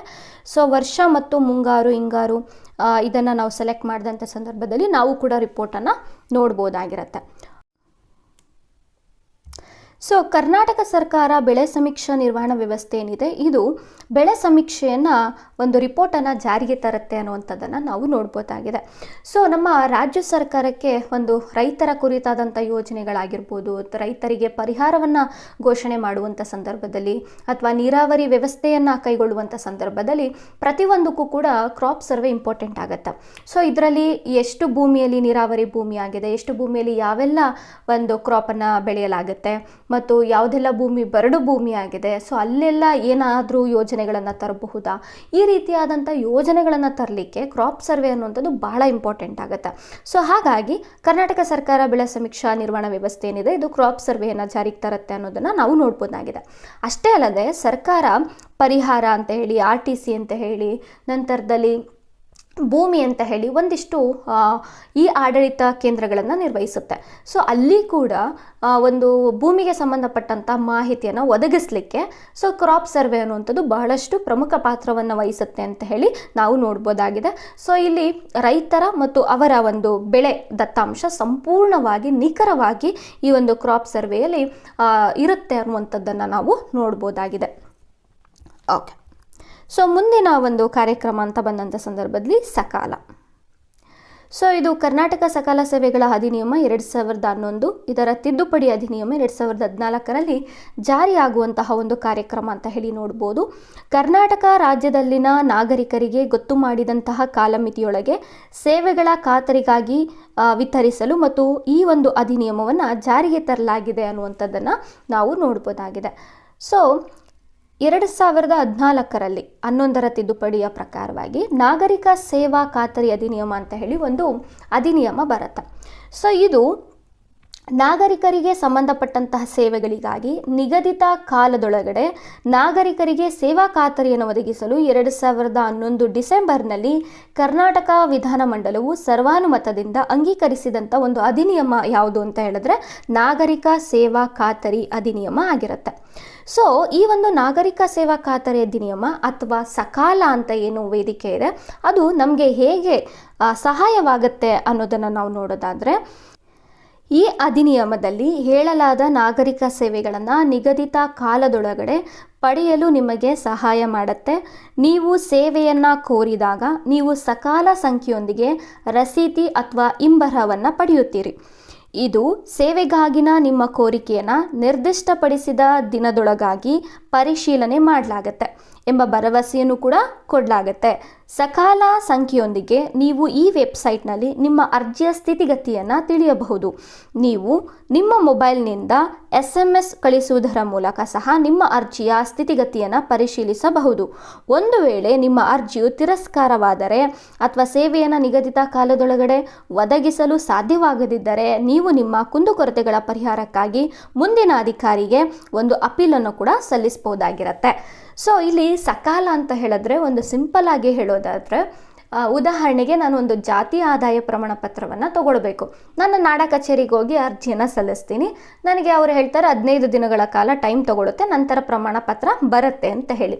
ಸೊ 15 ದಿನದವರೆಗೂ ನಾನು ವೆಯ್ಟ್ ಮಾಡ್ತೀನಿ. ಅಥವಾ ಆದಾಯ ಪ್ರಮಾಣ ಪತ್ರವನ್ನು ಅರ್ಜಿಯನ್ನು ಸಲ್ಲಿಸಲಿಕ್ಕೆ ಹೋದಂಥ ಸಂದರ್ಭದಲ್ಲಿ ನಮಗೆ ಒಂದು RD ನಂಬರ್ ಅಂತ ಹೇಳಿ ಕೊಟ್ಟಿರ್ತಾರೆ. ಸೊ ಆ ಒಂದು ಸಂಖ್ಯೆ ಏನಿದೆಯಲ್ಲ ಅದನ್ನು ನಾವು ಸಕಾಲ ಸಂಖ್ಯೆ ಅಂತ ಹೇಳಿ ಕರಿತೀವಿ. ಆ ಸಂಖ್ಯೆಯನ್ನು ನಾವು ವೆಬ್ಸೈಟಲ್ಲಿ ಸಂಖ್ಯೆಯನ್ನು ಹಾಕಿದಂಥ ಸಂದರ್ಭದಲ್ಲಿ ನಮ್ಮ ಒಂದು ಆದಾಯ ಪ್ರಮಾಣ ಪತ್ರದ ಸ್ಥಿತಿಗತಿ ಗೊತ್ತಾಗುತ್ತೆ. ಓಕೆ, ಅದನ್ನು ಪ್ರೊಸೆಸ್ ಮಾಡಿದ್ದಾರಾ ಅಥವಾ ರಿಜೆಕ್ಟ್ ಮಾಡಿದ್ದಾರಾ ಅಂತ ಹೇಳಿ. ಸೊ 15 ದಿನದಲ್ಲಿ ಬರಲಿಲ್ಲ ಅಂತಂದರೆ ನಾವೇನು ಮಾಡ್ಬೋದು, ಉನ್ನತ ಅಧಿಕಾರಿಗಳು, ಸಂಬಂಧಪಟ್ಟ ಅಧಿಕಾರಿಗಳು ಯಾರಿರ್ತಾರೆ ಅವ್ರಿಗೆ ನಾವೇನು ಮಾಡ್ಬೋದು, ದೂರನ್ನು ದಾಖಲೆ ಮಾಡ್ಬೋದು. ಅಥವಾ ಜನಸ್ಪಂದನ ನಮಗೆ ವೆಬ್ಸೈಟ್ ಇದೆ, ಅಲ್ಲೂ ಕೂಡ ದೂರನ್ನು ದಾಖಲು ಮಾಡ್ಬೋದು. ಸೊ ಇಲ್ಲಿ ಸಕಾಲ ಅನ್ನುವಂಥದ್ದು ಏನಾಗಿರುತ್ತೆ, ಸೊ ಒಂದು ನಿಗದಿತ ಟೈಮಲ್ಲಿ ನಿಮಗೆ ಏನು ದಾಖಲೆಗಳನ್ನು ಒದಗಿಸಬೇಕು, ಸೇವೆಯನ್ನು ಒದಗಿಸಬೇಕು, ಆ ಒಂದು ಟೈಮ್ ಒಳಗಡೆ ಆ ಸೇವೆಯನ್ನು ನಿಮಗೆ ಒದಗಿಸುವಂತಹ ಒಂದು ಪ್ರೊಸೆಸನ್ನು ನಿರ್ವಹಿಸುವಂಥ ವೇದಿಕೆ ಯಾವುದು ಅಂತ ಹೇಳಿದ್ರೆ ನಾವು ನಾಗರಿಕ ಸೇವಾ ಖಾತರಿ ಅಧಿನಿಯಮ ಅಂತಲೂ ಹೇಳ್ಬೋದು ಅಥವಾ ಸಕಾಲ ಅಂತಲೂ ಕೂಡ ಹೇಳ್ಬೋದಾಗಿದೆ. ಸೊ ಈ ಪ್ರಶ್ನೆಗಳಿದೆಯಲ್ಲ, ಇದು ನೀವು ಒಂದು ಸಕಾಲದ ವೆಬ್ಸೈಟಿಗೆ ಭೇಟಿ ಕೊಟ್ಟಂಥ ಸಂದರ್ಭದಲ್ಲಿ ಈ ಪ್ರಶ್ನೆಗಳನ್ನು ನೋಡ್ಬೋದು. ಇದು ನಮಗೆ ಎಕ್ಸಾಮ್ ದೃಷ್ಟಿಯಿಂದ ಭಾಳಷ್ಟು ಇಂಪಾರ್ಟೆಂಟ್ ಆಗುವಂಥ ಪ್ರಶ್ನೆಗಳು ಅಂತ ಹೇಳಿ ನಾನಿಲ್ಲಿ ಮೆನ್ಷನನ್ನು ಮಾಡಿದ್ದೀನಿ. ಓಕೆ, ಸೊ ಈ ಒಂದು ಅಧಿಕಾರಿ ಅಂತ ಹೇಳಿದ್ವಲ್ಲ, ಅಂದರೆ ಸಂಬಂಧಪಟ್ಟಂತಹ ಅಧಿಕಾರಿಗೆ ನಾವು ದೂರನ್ನು ದಾಖಲು ಮಾಡ್ಬೋದು ಅಂತ, ಆ ಅಧಿಕಾರಿಯನ್ನು ನಾವು ಸಾಕ್ಷಮ ಅಧಿಕಾರಿ ಅಂತ ಹೇಳಿ ನಾವು ಕರಿಬೋದಾಗಿರುತ್ತೆ. ಸೊ ಈ ಒಂದು ಸಕಾಲದ ಅಡಿಯಲ್ಲಿ ಭಾಳಷ್ಟು ಇಲಾಖೆಗಳು ಒಂದು ಕಾರ್ಯವನ್ನು ನಿರ್ವಹಿಸುತ್ತೆ. ಸೊ ಅದರಲ್ಲಿ ನಾನು ಉದಾಹರಣೆಗೆ ಇಲ್ಲಿ ಕೊಟ್ಟಿದ್ದೀನಿ. ಸೊ ಕೃಷಿ ಮಾರಾಟ ಇಲಾಖೆ, ಕೃಷಿ ಇಲಾಖೆ, ಮೀನುಗಾರಿಕೆ ಇಲಾಖೆ, ಅಟಲ್ಜಿ ಜನಸ್ನೇಹಿ ನಿರ್ದೇಶನಾಲಯ, ಆಯುಷ್ ಇಲಾಖೆ, ಹಿಂದುಳಿದ ವರ್ಗಗಳ ಕಲ್ಯಾಣ ಇಲಾಖೆ, ಈ ಇಲಾಖೆಯಿಂದ ಕೊಡುವಂತಹ ಸೇವೆಯನ್ನು ನೀವು ಪಡೆಯುವಂಥ ಸಂದರ್ಭದಲ್ಲಿ ಆ ಒಂದು ಪ್ರಮಾಣ ಪತ್ರದ ಸ್ಥಿತಿಗತಿಯನ್ನು ನೋಡಲಿಕ್ಕೆ ನೀವು ಸಕಾಲಕ್ಕೆ ಭೇಟಿಯನ್ನು ಕೊಡ್ಬೋದು ಅನ್ನೋದನ್ನು ಸಹ ನಾವು ಇಲ್ಲಿ ನೋಡ್ಬೋದು. ಸೊ ನಂತರದಲ್ಲಿ ಸಕಾಲ ಅಂತ ಹೇಳಿ ಬಂದಂಥ ಸಂದರ್ಭದಲ್ಲಿ ನಾಗರಿಕರ ಸಂತೃಪ್ತಿ ಸೂಚ್ಯಂಕ ಅಂತ ಹೇಳಿ 2021-22ನೇ ಸಾಲಿನಲ್ಲಿ ಒಂದು ವರದಿಯನ್ನು ಇವರು ಬಿಡುಗಡೆಯನ್ನು ಮಾಡ್ತಾರೆ. ಸೊ ಸಕಾಲ ನಾಗರಿಕ ಸಂತೃಪ್ತಿ ಸೂಚ್ಯಂಕವು ಸರ್ಕಾರಿ ಸೇವೆಯನ್ನು ಸಕಾಲದಲ್ಲಿ ಪಡೆಯುವ ಸಂತೃಪ್ತಿಯನ್ನು ಮಾತ್ರ ಅವಲಂಬಿಸಿದ್ದಲ್ಲ, ಬದಲಿಗೆ ಸೇವೆಯನ್ನು ಪಡೆಯುವಲ್ಲಿ ಕೂಡ ಅಥವಾ ಸಮಸ್ಯೆ ರಹಿತವಾದಂತಹ ಪಯಣದ ಭರವಸೆಯನ್ನು ಕೂಡ ಇದು ನೀಡುತ್ತೆ ಅನ್ನುವಂಥದ್ದನ್ನು ನೋಡ್ಬೋದು. ಸೊ ಸಕಾಲದ ಅಡಿಯಲ್ಲಿ ನಾಗರಿಕರು ಸಂಪೂರ್ಣವಾದಂತಹ ಒಂದು ಸೇವೆಯನ್ನು ಪಡೀತಿದ್ದಾರೆ ಮತ್ತು ಇದರಿಂದ 94.03% ನಾಗರಿಕರು ಈ ಒಂದು ಸಕಾಲದ ಅಡಿಯಲ್ಲಿ ಯೋಜನೆಗಳನ್ನು ಪಡ್ಕೊಂಡಿದ್ದಾರೆ ಮತ್ತು ಅವರು ಸಂತೃಪ್ತರಾಗಿದ್ದಾರೆ. ಸೊ 94% ಅಷ್ಟು ಸಂತೃಪ್ತರಾಗಿದ್ದಾರೆ ಅನ್ನುವಂತಹ ಒಂದು ವರದಿಯನ್ನು 2021-22ನೇ ಸಾಲಿನಲ್ಲಿ ಒಂದು ಸರ್ಕಾರ ಜಾರಿಗೆ ತರುತ್ತೆ ಅನ್ನುವಂಥದ್ದನ್ನು ನಾವು ನೋಡ್ಬೋದಾಗಿದೆ. ಸೊ ಈ ವರದಿ ಕೂಡ ಇಂಪಾರ್ಟೆಂಟ್ ಆಗುತ್ತೆ. ಸೊ ಎಷ್ಟು ಪರ್ಸೆಂಟೇಜ್ ಅಂತ ಹೇಳಿ. ಓಕೆ, ಮುಂದಿನ ಯೋಜನೆಯನ್ನು ನೋಡೋಣ. ಸೇವಾ ಸಿಂಧು ಅಂತ ಹೇಳಿ. ಸೊ ಸೇವಾ ಸಿಂಧು ಅಂತ ಹೇಳಿ ಬಂದಂಥ ಸಂದರ್ಭದಲ್ಲಿ ಇದು ಸೇವೆಗಳನ್ನು ನೀಡ್ತಿರುವಂತಹ ಒಂದು ವೇದಿಕೆ ಅಂತ ಹೇಳಿ ನಾವು ನೋಡ್ಬೋದು. ಸೊ ಅದರ ವೆಬ್ಸೈಟನ್ನು ನಾವು ಗಮನಿಸಿದಂಥ ಸಂದರ್ಭದಲ್ಲಿ ಇಲ್ಲಿ ಒಂದಿಷ್ಟು ಇಲಾಖೆಗಳನ್ನು ಕೊಟ್ಟಿದ್ದಾರೆ ನೋಡಿ. ಕಂದಾಯ ಇಲಾಖೆ ಇದೆ, ಆರೋಗ್ಯ ಮತ್ತು ಕುಟುಂಬ ಕಲ್ಯಾಣ ಇಲಾಖೆಯ ಸೇವೆಗಳಿದೆ, ಮಹಿಳಾ ಮತ್ತು ಮಕ್ಕಳ ಅಭಿವೃದ್ಧಿ ಇಲಾಖೆಯ ಸೇವೆಗಳು, ನಂತರ ಕಾರ್ಮಿಕ ಇಲಾಖೆ ಮತ್ತು ಪೊಲೀಸ್ ಇಲಾಖೆ. ಸೊ ಈ ಇಲಾಖೆಗಳ ಸೇವೆಗಳನ್ನು ಒದಗಿಸುತ್ತಿರುವಂತಹ ಒಂದು ವೇದಿಕೆ ಅಂತ ಹೇಳಿ ನಾವು ಸೇವಾ ಸಿಂಧುವನ್ನು ಕರೀಬಹುದಾಗಿರುತ್ತೆ. ಸೊ ಇದರ ಒಂದು ಪೂರ್ಣ ವಿವರವನ್ನು ನಾವು ನೋಡ್ತಾ ಹೋಗೋಣ. ಕರ್ನಾಟಕ ಸರ್ಕಾರವು ಸೇವಾ ಸಿಂಧು ಅನ್ನುವಂತಹ ಯೋಜನೆಯನ್ನು ಆರಂಭಿಸಿದ್ದು, ಸರ್ಕಾರದ ಸೇವೆಗಳು ನಾಗರಿಕರ ಮನೆ ಬಾಗಿಲಿಗೆ ತಲುಪಿಸುವ ಹಾಗೆ ಕಾರ್ಯವನ್ನು ನಿರ್ವಹಿಸ್ತಾ ಇದೆ. ಸೇವಾ ಸಿಂಧು ಯೋಜನೆಯು ಕರ್ನಾಟಕ ಸರ್ಕಾರದ ಸಮಗ್ರ ಸರ್ಕಾರಿ ಇಲಾಖೆಗಳ ಸೇವೆಗಳನ್ನು ವಿವಿಧ ಮಾರ್ಗಗಳಿಂದ ಸಮಸ್ತ ನಾಗರಿಕರಿಗೆ ತಲುಪಿಸಲು ಸಮಗ್ರ ನಾಗರಿಕರ ಸೇವೆಗಳ ಕೇಂದ್ರಗಳಾದಂತಹ ಗ್ರಾಮ ಒನ್, ಜನಸೇವಕ, ಕರ್ನಾಟಕ ಒನ್, ಬೆಂಗಳೂರು ಒನ್ ಅನ್ನುವಂತಹ ಕೇಂದ್ರಗಳನ್ನು ನೀಡಿರುತ್ತೆ ಅನ್ನುವಂಥದ್ದನ್ನು ನೋಡ್ಬೋದು. ಸೊ ಸೇವಾ ಸಿಂಧು ಅನ್ನುವಂಥದ್ದು ಇಲ್ಲಿ ಮುಖ್ಯ ಕೇಂದ್ರವಾದರೆ ಅದರ ಅಡಿಯಲ್ಲಿ ಗ್ರಾಮವನ್ನಾಗಿರ್ಬೋದು, ಕರ್ನಾಟಕವನ್ನಾಗಿರ್ಬೋದು ಅಥವಾ ಜನಸೇವಕ ಅನ್ನುವಂತಹ ಇನ್ನಿತರ ಕೇಂದ್ರಗಳು ಕೂಡ ಆಯಾಯ ಪ್ರದೇಶಕ್ಕೆ ಒಳಪಟ್ಟಂತಹ ನಾಗರಿಕರಿಗೆ ಸೇವೆಯನ್ನು ನೀಡುತ್ತಿರುವಂತಹ ಕೇಂದ್ರಗಳು ಅಂತ ಹೇಳಿ ನೋಡ್ಬೋದು.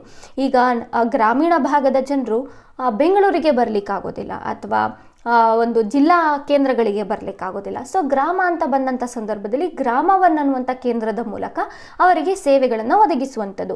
ಸೊ ಬೆಂಗಳೂರು ನಗರ ಬೃಹತ್ ಬೆಂಗಳೂರು ನಗರ ಆಗಿರೋದ್ರಿಂದ ಸೊ ಇಲ್ಲಿ ಬೆಂಗಳೂರು ಒನ್ ಅನ್ನುವಂಥ ಕೇಂದ್ರದ ಮೂಲಕ ಇಲ್ಲಿನ ಜನರಿಗೆ ಒಂದು ಸೇವೆಗಳನ್ನು ಸಲ್ಲಿಸುವಂಥದ್ದು.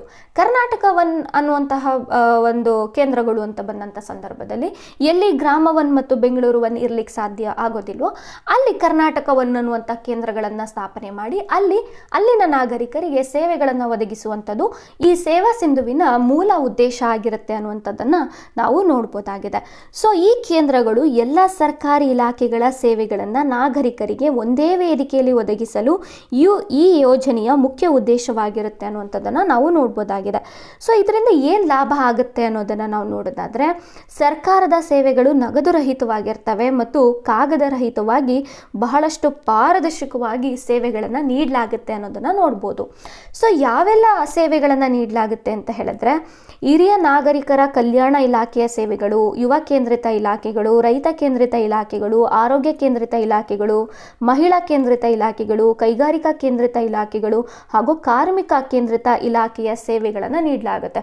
ಒಟ್ಟಾರೆಯಾಗಿ 2199 ಸೇವೆಗಳನ್ನು ಒಂದು ಸೇವಾ ಸಿಂಧುವಿನ ಅಡಿಯಲ್ಲಿ ಒಂದು ಕಾರ್ಯವನ್ನು ನಿರ್ವಹಿಸ್ತಿರುವಂತಹ ಗ್ರಾಮ ಒನ್, ಜನಸೇವಕ, ಕರ್ನಾಟಕ ಒನ್ ಮತ್ತು ಬೆಂಗಳೂರು ಒನ್ ಅನ್ನುವಂತಹ ವೇದಿಕೆಗಳು ಸೇವೆಗಳನ್ನು ಒದಗಿಸ್ತಿದೆ ಅನ್ನುವಂಥದ್ದನ್ನು ನಾವು ನೋಡ್ಬೋದಾಗಿರುತ್ತೆ.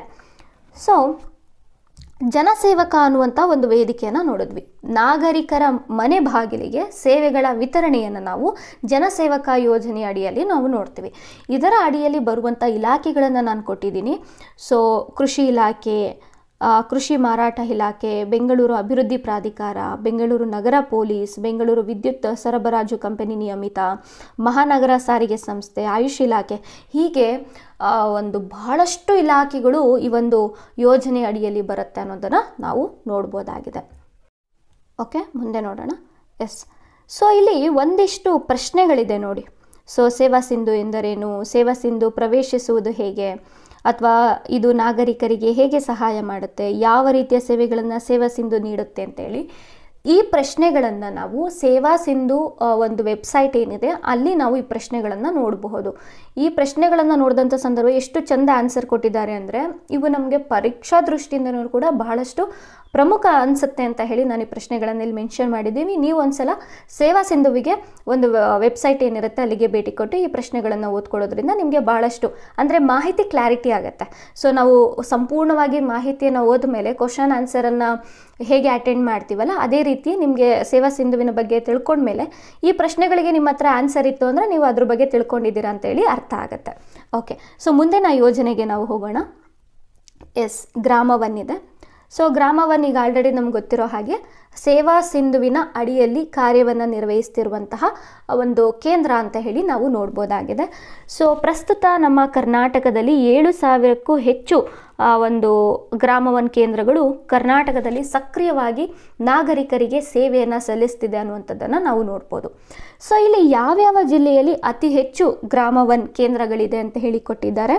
ಅದರಲ್ಲಿ 300 ಗ್ರಾಮ ಒನ್ ಕೇಂದ್ರಗಳನ್ನು ಈ ವಿಜಯಪುರ ಜಿಲ್ಲೆ ಹೊಂದಿದೆ, 240 ಕೇಂದ್ರಗಳನ್ನು ಬೀದರ್ ಜಿಲ್ಲೆಯಲ್ಲಿ, ಹಾಗೂ 200 ಕೇಂದ್ರಗಳನ್ನು ದಾವಣಗೆರೆ ಜಿಲ್ಲೆಯಲ್ಲಿ, ಹಾಗೂ 140 ಕೇಂದ್ರಗಳನ್ನು ಬಳ್ಳಾರಿ ಜಿಲ್ಲೆಯಲ್ಲಿ, ಹಾಗೂ 140 ಕೇಂದ್ರಗಳನ್ನು ಚಿಕ್ಕಮಗಳೂರು ಜಿಲ್ಲೆಯಲ್ಲಿ ನಾವು ನೋಡ್ಬೋದಾಗಿದೆ.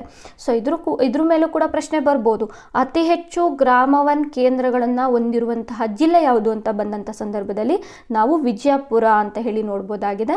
ಅದಾದ ನಂತರದಲ್ಲಿ 2ನೇ ಸ್ಥಾನದಲ್ಲಿ ನಮಗೆ ಬೀದರ್ ಇದೆ ಅಂತ ಹೇಳಿ ನೋಡ್ಬೋದು, 3ನೇ ಸ್ಥಾನದಲ್ಲಿ ದಾವಣಗೆರೆ ಇದೆ ಅನ್ನುವಂಥದ್ದನ್ನು ನಾವು ನೋಡ್ಬೋದಾಗಿರುತ್ತೆ. ಗ್ರಾಮ ಒನ್ ಅನ್ನುವಂತಹ ಕೇಂದ್ರದಲ್ಲಿ ನಾವು ಯಾವೆಲ್ಲ ಸೇವೆಗಳನ್ನು ಪಡಿಬೋದು ಅಂತ ಹೇಳಿ ನೋಡಿದಂಥ ಸಂದರ್ಭದಲ್ಲಿ ಮಹಿಳಾ ಕೇಂದ್ರಿತ ಸೇವೆಗಳು, ರೈತ ಕೇಂದ್ರಿತ ಸೇವೆಗಳು, ಶಿಕ್ಷಣ ಕೇಂದ್ರಿತ ಸೇವೆಗಳು, ಆರೋಗ್ಯ ಕೇಂದ್ರಿತ, ಕಾರ್ಮಿಕ ಕೇಂದ್ರಿತ, ಉದ್ಯಮ ಕೇಂದ್ರಿತ ಮತ್ತು ಅಂಗವೈಕಲ್ಯ ಕೇಂದ್ರಿತ ಸೇವೆಗಳನ್ನು ಕೂಡ ಗ್ರಾಮ ಒನ್ನಲ್ಲಿ ನಾವು ಪಡಿಬೋದಾಗಿರುತ್ತೆ. ಸೊ ಇದು ಕರ್ನಾಟಕ ಸರ್ಕಾರದ ಒಂದು ಮಹತ್ವಪೂರ್ಣ ಯೋಜನೆಯಾಗಿದ್ದು ಎಲ್ಲ ಇಲಾಖೆಗಳ ಒಂದು ನಾಗರಿಕ ಸೇವೆಗಳನ್ನು ಗ್ರಾಮೀಣ ಜನರಿಗೆ ಅವರ ಗ್ರಾಮಗಳಲ್ಲಿಯೇ ತಲುಪಿಸುವಂತಹ ಗುರಿಯನ್ನು ಹೊಂದಿರುವ ಒಂದು ಅದ್ಭುತವಾದಂತಹ ಒಂದು ಯೋಜನೆ ಅಂತ ಹೇಳಿ ನಾವು ನೋಡ್ಬೋದಾಗಿದೆ. ಸೊ ಗ್ರಾಮ ಒನ್ನಲ್ಲಿ ಎಲ್ಲ ರೀತಿಯಾದ ಸೇವೆಗಳನ್ನು ಕೂಡ ಪಡಿಬೋದು. ಜೊತೆಗೆ RTI ಪ್ರಶ್ನೆಗಳನ್ನು ಅಂದರೆ ರೈಟ್ ಟು ಇನ್ಫಾರ್ಮೇಷನ್ ಪ್ರಶ್ನೆಗಳನ್ನು ಕೂಡ ನಾವು ಗ್ರಾಮ ಒನ್ ಮೂಲಕ ಅರ್ಜಿಯನ್ನು ಸಲ್ಲಿಸಿ ಮಾಹಿತಿಯನ್ನು ಪಡ್ಕೊಳ್ಬೋದಾಗಿರುತ್ತೆ. ಸೊ ಈ ಒಂದು ಯೋಜನೆಯನ್ನು 2020 ಮತ್ತು 21ನೇ ಸಾಲಿನಲ್ಲಿ ಜಾರಿ ಮಾಡಲಾಗುತ್ತೆ. ಆದರೆ ಇದು ಅಧಿಕೃತವಾಗಿ ಜಾರಿ ಆಗುವಂಥದ್ದು 2022ರಲ್ಲಿ. ಸೊ ಇದು ಯೋಜನೆ ಘೋಷಣೆ ಆಗಿದ್ದು 2020-21, ಜಾರಿ ಆಗಿದ್ದು 2020ರಲ್ಲಿ ಅಂತ ಹೇಳಿ ನೋಡ್ಬೋದು. ಸೊ ವಾರದ ಎಲ್ಲ ದಿನಗಳಲ್ಲಿ ಕೂಡ ಗ್ರಾಮ ಒನ್ ಅನ್ನುವಂಥದ್ದು ಕೆಲಸವನ್ನು ನಿರ್ವಹಿಸುತ್ತೆ. ಬೆಳಿಗ್ಗೆ 8ರಿಂದ ರಾತ್ರಿ 8ರವರೆಗೂ ಕೂಡ ಕಾರ್ಯವನ್ನು ನಿರ್ವಹಿಸುತ್ತೆ ಅಂತ ಹೇಳಿ ನಾವು ನೋಡ್ಬೋದಾಗಿದೆ. ಗ್ರಾಮ ಒನ್ ಕೇಂದ್ರಗಳ ಒಂದು ಪ್ರಯೋಜನಗಳನ್ನು ನಾವು ನೋಡೋದಾದರೆ, ಸರ್ಕಾರಿ ಸೇವೆಗಳನ್ನು ಪಡೆಯಲು ನಾಗರಿಕರು ಜಿಲ್ಲೆ, ತಾಲೂಕು ಮತ್ತು ಹೋಬಳಿ ಕಚೇರಿಗಳಿಗೆ ಭೇಟಿ ನೀಡುವ ಅವಶ್ಯಕತೆ ಇಲ್ಲ. ವಿವಿಧ ಇಲಾಖೆಗಳ ಸೇವೆಗಳನ್ನು ಒಂದೇ ಕೇಂದ್ರದಲ್ಲಿ ಪಡೆಯಬಹುದಾಗಿರುತ್ತೆ. ಗ್ರಾಮ ಒನ್ ಕೇಂದ್ರಗಳ ಮೂಲಕ ಸೇವೆಗಳನ್ನು ಪಡೆಯುವ ಮೂಲಕ ನಾಗರಿಕರು ಸಮಯ ಮತ್ತು ಹಣವನ್ನು ಉಳಿಸಬಹುದಾಗಿರುತ್ತೆ. ಯಾವುದೇ ರೀತಿಯಾದಂಥ ಮಧ್ಯವರ್ತಿಗಳಿಂದ ಯಾವುದೇ ಅಪಾಯ ಆಗೋದಿಲ್ಲ. ಸೊ ಗ್ರಾಮ ಮಟ್ಟದಲ್ಲಿ ಉದ್ಯೋಗ ಅವಕಾಶಗಳು ಕೂಡ ಸೃಷ್ಟಿಯಾಗುತ್ತೆ. ಪ್ರತಿ ಗ್ರಾಮ ಒನ್ ಕೇಂದ್ರವು ಮೈಕ್ರೋ ಬ್ಯಾಂಕಿಂಗ್ ಸಂಸ್ಥೆಯಾಗಿ ಕಾರ್ಯನಿರ್ವಹಿಸಲು ಅವಕಾಶ ನೀಡುವ ಮೂಲಕ ಆರ್ಥಿಕ ಸೇರ್ಪಡೆಯನ್ನು ಕೂಡ ಸಾಧಿಸಲಾಗುತ್ತೆ. ಸರ್ಕಾರದ ಸೇವೆಗಳನ್ನು ಪಡೆಯಲು ನಾಗರಿಕರು ಯಾರನ್ನೂ ಅವಲಂಬಿಸಬೇಕಾಗಿಲ್ಲ. ಸ್ವಾವಲಂಬನಾ ಮನೋಭಾವವನ್ನು ನಾವು ಇಲ್ಲಿ ನೋಡಬಹುದಾಗಿರುತ್ತೆ. ಸೇವೆಗಳ ಸಮಯೋಚಿತ ಮತ್ತು ಗುಣಮಟ್ಟದ ವಿತರಣೆಯ ಮೂಲಕ ಸಾಮಾಜಿಕ ಆರ್ಥಿಕ ಅಭಿವೃದ್ಧಿಯನ್ನು ಸಾಧಿಸಬಹುದಾಗಿರುತ್ತೆ. ಸೊ ನಮ್ಮ ಗ್ರಾಮಗಳಲ್ಲಿಯೇ ನಾವು ಸೇವೆಗಳನ್ನು ಪಡಿಬಹುದು ಅಂತ ಹೇಳಿದಂಥ ಸಂದರ್ಭದಲ್ಲಿ ನಾಗರಿಕರಿಗೆ ಎಲ್ಲ ರೀತಿಯಾಗಿ ಒಂದು ಪ್ರಯಾಣ ಮಾಡೋ ಅಂದರೆ ಹೋಬಳಿ ಮಟ್ಟಕ್ಕಾಗಿರ್ಬೋದು, ಜಿಲ್ಲಾ ಮಟ್ಟಕ್ಕಾಗಿರ್ಬೋದು, ಸೊ ಅಲ್ಲೆಲ್ಲ ಹೋಗಿ ನಾವು ಅರ್ಜಿಯನ್ನು ಸಲ್ಲಿಸಿ ಅದನ್ನು ಪಡೆದು ಮಾಹಿತಿ ಪಡೆದು ಸೊ ಈ ಒಂದು ಟೈಮ್ ಆಗಿರ್ಬೋದು, ಇವೆಲ್ಲವೂ ಕೂಡ ನಾವೇನು ಮಾಡ್ತೀವಿ, ಉಳಿಸ್ತೀವಿ. ಸಂಪೂರ್ಣವಾಗಿ ನಮಗೆ ಬಹಳಷ್ಟು ಸಹಾಯವಾಗುತ್ತೆ ಅನ್ನೋದನ್ನು ನಾವು ಇಲ್ಲಿ ನೋಡ್ಬೋದಾಗಿದೆ. ಓಕೆ, ಸೊ ಇಲ್ಲಿ ಒಂದಿಷ್ಟು ಇಲಾಖೆಗಳನ್ನು ಕೊಟ್ಟಿದ್ದೀನಿ. ಸೊ ನೀವು ಪ್ರತಿಯೊಂದು ಗ್ರಾಮವನ್ನಾಗಿರ್ಬೋದು, ಕರ್ನಾಟಕವನ್ನಾಗಿರ್ಬೋದು, ಬೆಂಗಳೂರವನ್ನಾಗಿರ್ಬೋದು, ನೀವು ಪ್ರತಿಯೊಂದು ವೆಬ್ಸೈಟಿಗೆ ಭೇಟಿ ಕೊಟ್ಟಂಥ ಸಂದರ್ಭದಲ್ಲಿ ಯಾವೆಲ್ಲ ಇಲಾಖೆಗಳು ಇಲ್ಲಿ ಕೆಲಸ ಮಾಡ್ತಾ ಇದೆ, ಯಾವೆಲ್ಲ ಇಲಾಖೆಯ ಸೇವೆಗಳನ್ನು ನಾವು ಪಡಿಬಹುದು ಅನ್ನೋದನ್ನು ನೋಡ್ಬೋದು. ಇಲ್ಲಿ ಕೂಡ ಉದಾಹರಣೆಗೆ ನಾವು ಪಶುಪಾಲನಾ ಮತ್ತು ಪಶು ವೈದ್ಯಕೀಯ ಸೇವಾ ಇಲಾಖೆ ಇದೆ, ಬೆಂಗಳೂರು ನಗರ ಪೊಲೀಸ್ ಇದೆ, ಬಳ್ಳಾರಿ ನಗರ ಅಭಿವೃದ್ಧಿ ಪ್ರಾಧಿಕಾರ ಇದೆ, ಭಾರತ ಸಂಚಾರ್ ನಿಗಮ್ ಲಿಮಿಟೆಡ್ ಇದೆ, ನಂತರದಲ್ಲಿ ಮುಖ್ಯಮಂತ್ರಿಗಳ ಪರಿಹಾರ ನಿಧಿ, ನಗರ ನಿಗಮಗಳು, ನಂತರದಲ್ಲಿ ವಾಣಿಜ್ಯ ತೆರಿಗೆಗಳ ಇಲಾಖೆ, ಸಹಕಾರ ಚುನಾವಣಾ ಪ್ರಾಧಿಕಾರ, ಕಾಲೇಜು ಶಿಕ್ಷಣ ಇಲಾಖೆ, ಆಡಳಿತ ಕೇಂದ್ರ, ಈ ರೀತಿ ಬಹಳಷ್ಟು ಇಲಾಖೆಗಳನ್ನು ನಾವು ನೋಡ್ಬೋದಾಗಿರುತ್ತೆ. ಓಕೆ, ಮುಂದಿನ ಒಂದು ಯೋಜನೆಗೆ ಹೋಗೋಕ್ಕಿಂತ ಮುಂಚೆ ಇಲ್ಲೂ ಕೂಡ ಪ್ರಶ್ನೆಗಳನ್ನು ಕೊಟ್ಟಿದ್ದೀವಿ ನೋಡಿ. ಸೊ ಈ ಪ್ರಶ್ನೆಗಳೇನಾಗುತ್ತೆ ಅಂದರೆ ಕಾಮನ್ ಆಗಿ ನಮಗೆ ಎಕ್ಸಾಮ್ಗೆ ಭಾಳಷ್ಟು ಒಂದು ಸಹಾಯ ಆಗುತ್ತೆ ಅನ್ನುವಂಥದ್ದನ್ನು ನಾವು ನೋಡ್ಬೋದಾಗಿದೆ. ಸೊ ಗ್ರಾಮ ಒನ್ ಮೂಲಕ ಯಾವ ಸೇವೆಗಳು ಲಭ್ಯವಿದೆ ಅಂತ ಹೇಳಿ ನೋಡ್ಬೋದು. ಗ್ರಾಮ ಒನ್ ಕೇಂದ್ರಗಳು ತನ್ನ ಪ್ರದೇಶದಲ್ಲಿ ಲಭ್ಯವಿದೆಯಾ ಅಂದರೆ ಈಗ ನಮ್ಮ ಗ್ರಾಮದಲ್ಲಿ ಲಭ್ಯವಿದೆಯಾ ಅನ್ನುವಂಥದ್ದನ್ನು ಕೂಡ ನಾವಿಲ್ಲಿ ನೋಡ್ಬೋದಾಗಿರುತ್ತೆ. ಸೊ ಭಾನುವಾರ ಕೂಡ ಇದು ಕೆಲಸವನ್ನು ನಿರ್ವಹಿಸುತ್ತಾ ಅಂತ ಬಂದಂಥ ಸಂದರ್ಭದಲ್ಲಿ ಹೌದು, ಭಾನುವಾರವೂ ಕೂಡ ಗ್ರಾಮ ಒನ್ ಕೇಂದ್ರಗಳು ಕಾರ್ಯವನ್ನು ನಿರ್ವಹಿಸುತ್ತೆ ಅಂತ ಹೇಳಿ ಪ್ರಶ್ನೆಗೆ ಉತ್ತರವನ್ನು ಕೊಟ್ಟಿದ್ದಾರೆ. ಓಕೆ, ಕುಟುಂಬ ಅಂತ ಹೇಳಿ ಬಂದಂಥ ಸಂದರ್ಭದಲ್ಲಿ ಕುಟುಂಬ ವ್ಯವಸ್ಥೆಯಲ್ಲಿ ದಾಖಲಿಸಿ ಕುಟುಂಬ ಗುರುತಿನ ಸಂಖ್ಯೆಯನ್ನು ಪಡೆದು ನೀವು ಮತ್ತು ನಿಮ್ಮ ಕುಟುಂಬದವರು ಕರ್ನಾಟಕ ಸರ್ಕಾರದ ಸೇವೆಗಳು ಮತ್ತು ಪ್ರಯೋಜನಗಳನ್ನು ಪಡೆಯಿರಿ ಅಂತ ಹೇಳಿ ಕೊಟ್ಟಿದ್ದಾರೆ. ಸೊ ನೀವು ಪ್ರತಿಯೊಂದು ವೆಬ್ಸೈಟಿಗೆ ಭೇಟಿ ಕೊಡಲೇಬೇಕು, ಯಾಕೆಂದರೆ ಈ ರೀತಿಯಾದಂಥ ಮಾಹಿತಿಗಳು ನಿಮಗೆ ಸಿಗೋದು ಕೇವಲ ಆಯಾಯ ಅಧಿಕೃತ ವೆಬ್ಸೈಟ್ಗಳಲ್ಲಿ.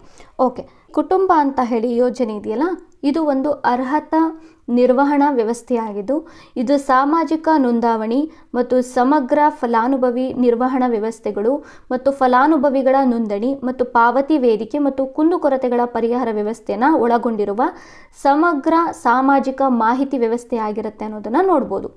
ಸೊ ಸರ್ಕಾರದಿಂದ ಯಾವುದೋ ಒಂದು ಯೋಜನೆ ಬರುತ್ತೆ, ಆ ಯೋಜನೆಗೆ ನಾವು ಅರ್ಹತೆ ಇದೆಯೋ ಇಲ್ವೋ ಅಂತ ಹೇಳಿ ನಾವು ಏನು ಕುಟುಂಬ ದಾಖಲಾತಿಯನ್ನು ಮಾಡಿರ್ತೀವಿ, ಸೊ ಅಲ್ಲೇ ನಾವು ಎಲಿಜಿಬಲ್ ಇದೀವೋ ಇಲ್ವೋ ಅಂತ ಹೇಳಿ ಡಿಸೈಡ್ ಆಗುತ್ತೆ ಅನ್ನೋದನ್ನು ನೋಡ್ಬೋದು.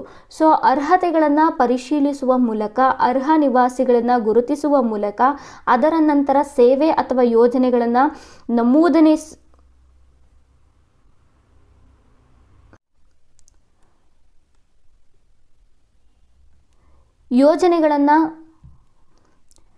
ಯೋಜನೆಗಳನ್ನು ಮಂಜೂರು ಮಾಡುವ ಮೂಲಕ ಪ್ರಯೋಜನಗಳು ಮತ್ತು ಸೇವೆಗಳ ಸ್ವಯಂ ಪ್ರೇರಿತ ವಿತರಣೆಯನ್ನು ಸಾಧಿಸಲು ಯೋಜನೆಯನ್ನು ಗುರಿಯನ್ನು ಹೊಂದಿದೆ ಅನ್ನೋದನ್ನು ನಾವು ನೋಡ್ಬೋದಾಗಿದೆ. ಸೊ ಕುಟುಂಬ ಅನ್ನುವಂಥದ್ದು ವಿವಿಧ ಇಲಾಖೆಗಳ ಡೇಟಾಬೇಸ್ಗಳಲ್ಲಿ ಲಭ್ಯವಿರುವಂಥ ಡೇಟಾವನ್ನು ಬಳಸುತ್ತೆ. ಕುಟುಂಬ ಐಡಿಯು ನಿವಾಸಿಗಳು ತಮ್ಮ ಅರ್ಹತೆ ಮತ್ತು ಅರ್ಹತೆಯನ್ನು ಪರಿಶೀಲಿಸಲು ಯೋಜನೆಗಳಿಗೆ ಅರ್ಜಿ ಸಲ್ಲಿಸಲು ಅನುವು ಮಾಡಿಕೊಡುತ್ತೆ ಅನ್ನುವಂಥದ್ದನ್ನು ನಾವು ನೋಡ್ಬೋದಾಗಿದೆ.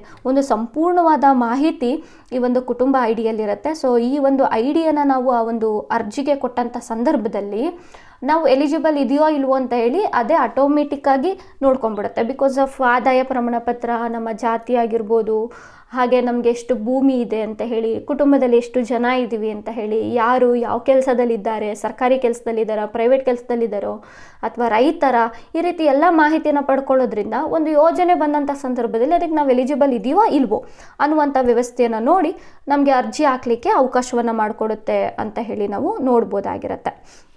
ಓಕೆ, ಮುಂದಿನ ಇದಕ್ಕೆ ನೋಡೋಣ. ಎಸ್, ಇಲ್ಲಿ ಕೂಡ ಪ್ರಶ್ನೆಗಳನ್ನು ಕೊಟ್ಟಿದ್ದೀನಿ, ನೀವು ಇದನ್ನು ಓದ್ಕೊಳ್ಬೋದು. ಎಸ್, ಸೊ ಭೂಮಿ ಅಂತ ಹೇಳಿ, ಸೊ ಇದು ಭೂ ದಾಖಲೆಗಳ ಗಣನೀಕರಣ ಯೋಜನೆ ಅಂತ ಹೇಳಿ ನೋಡ್ಬೋದಾಗಿರುತ್ತೆ. ಇದು ಕರ್ನಾಟಕದ ಭೂ ದಾಖಲೆಗಳ ಒಂದು ಪೋರ್ಟಲ್ ಆಗಿದೆ ಅನ್ನೋದನ್ನು ನೋಡ್ಬೋದು. ಕರ್ನಾಟಕ ಸರ್ಕಾರದ ಭೂಮಿ ಯೋಜನೆ ಅಡಿಯಲ್ಲಿ ನಾಗರಿಕರಿಗೆ ಡಿಜಿಟಲೀಕರಿಸಿದಂತಹ ಭೂ ದಾಖಲೆಗಳನ್ನು ಒದಗಿಸುವ ಒಂದು ಉಪಕ್ರಮವಾಗಿದ್ದು, ಸೊ ನಾವು ಯಾವುದೋ ಒಂದು ಕಚೇರಿಗೆ ಭೇಟಿ ಕೊಟ್ಟು ಭೂ ದಾಖಲೆಗಳನ್ನು ಪಡೆಯುವ ಅವಶ್ಯಕತೆ ಇಲ್ಲ. ನಾವು ಭೂಮಿ ಆ ಒಂದು ವೆಬ್ಸೈಟಿಗೆ ಪೋರ್ಟಲ್ಗೆ ಬಂದಂಥ ಸಂದರ್ಭದಲ್ಲಿ ನಮ್ಮ ಭೂಮಿಯ ಸಂಪೂರ್ಣವಾದ ದಾಖಲೆಗಳನ್ನು ಡಿಜಿಟಲ್ ಮೂಲಕ ನಾವು ಪಡೆಯುವಂತಹ ಅಥವಾ ಒದಗಿಸುವಂತಹ ಯೋಜನೆ ಅಂತ ಹೇಳಿದ್ರೆ ನಾವು ಅದು ಭೂಮಿ ಆನ್ಲೈನ್ ಅಂತ ಹೇಳಿ ನಾವು ನೋಡ್ಬೋದಾಗಿದೆ.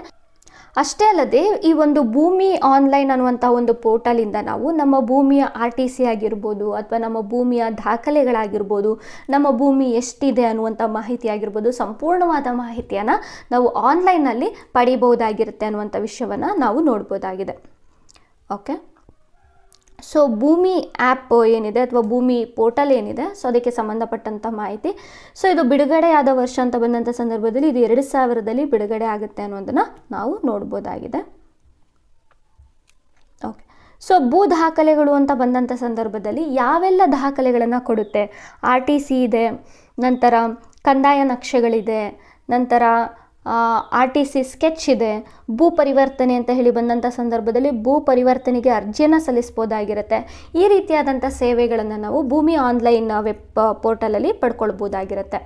ನಂತರದಲ್ಲಿ ಇಲ್ಲಿದೆ ನೋಡಿ, ಲಭ್ಯವಿರುವ ಸೇವೆಗಳನ್ನು ಲಿಸ್ಟ್ ಕೂಡ ಕೊಟ್ಟಿದ್ದೀನಿ, ನಾನು ನೋಡ್ಬೋದಾಗಿರುತ್ತೆ. ಓಕೆ,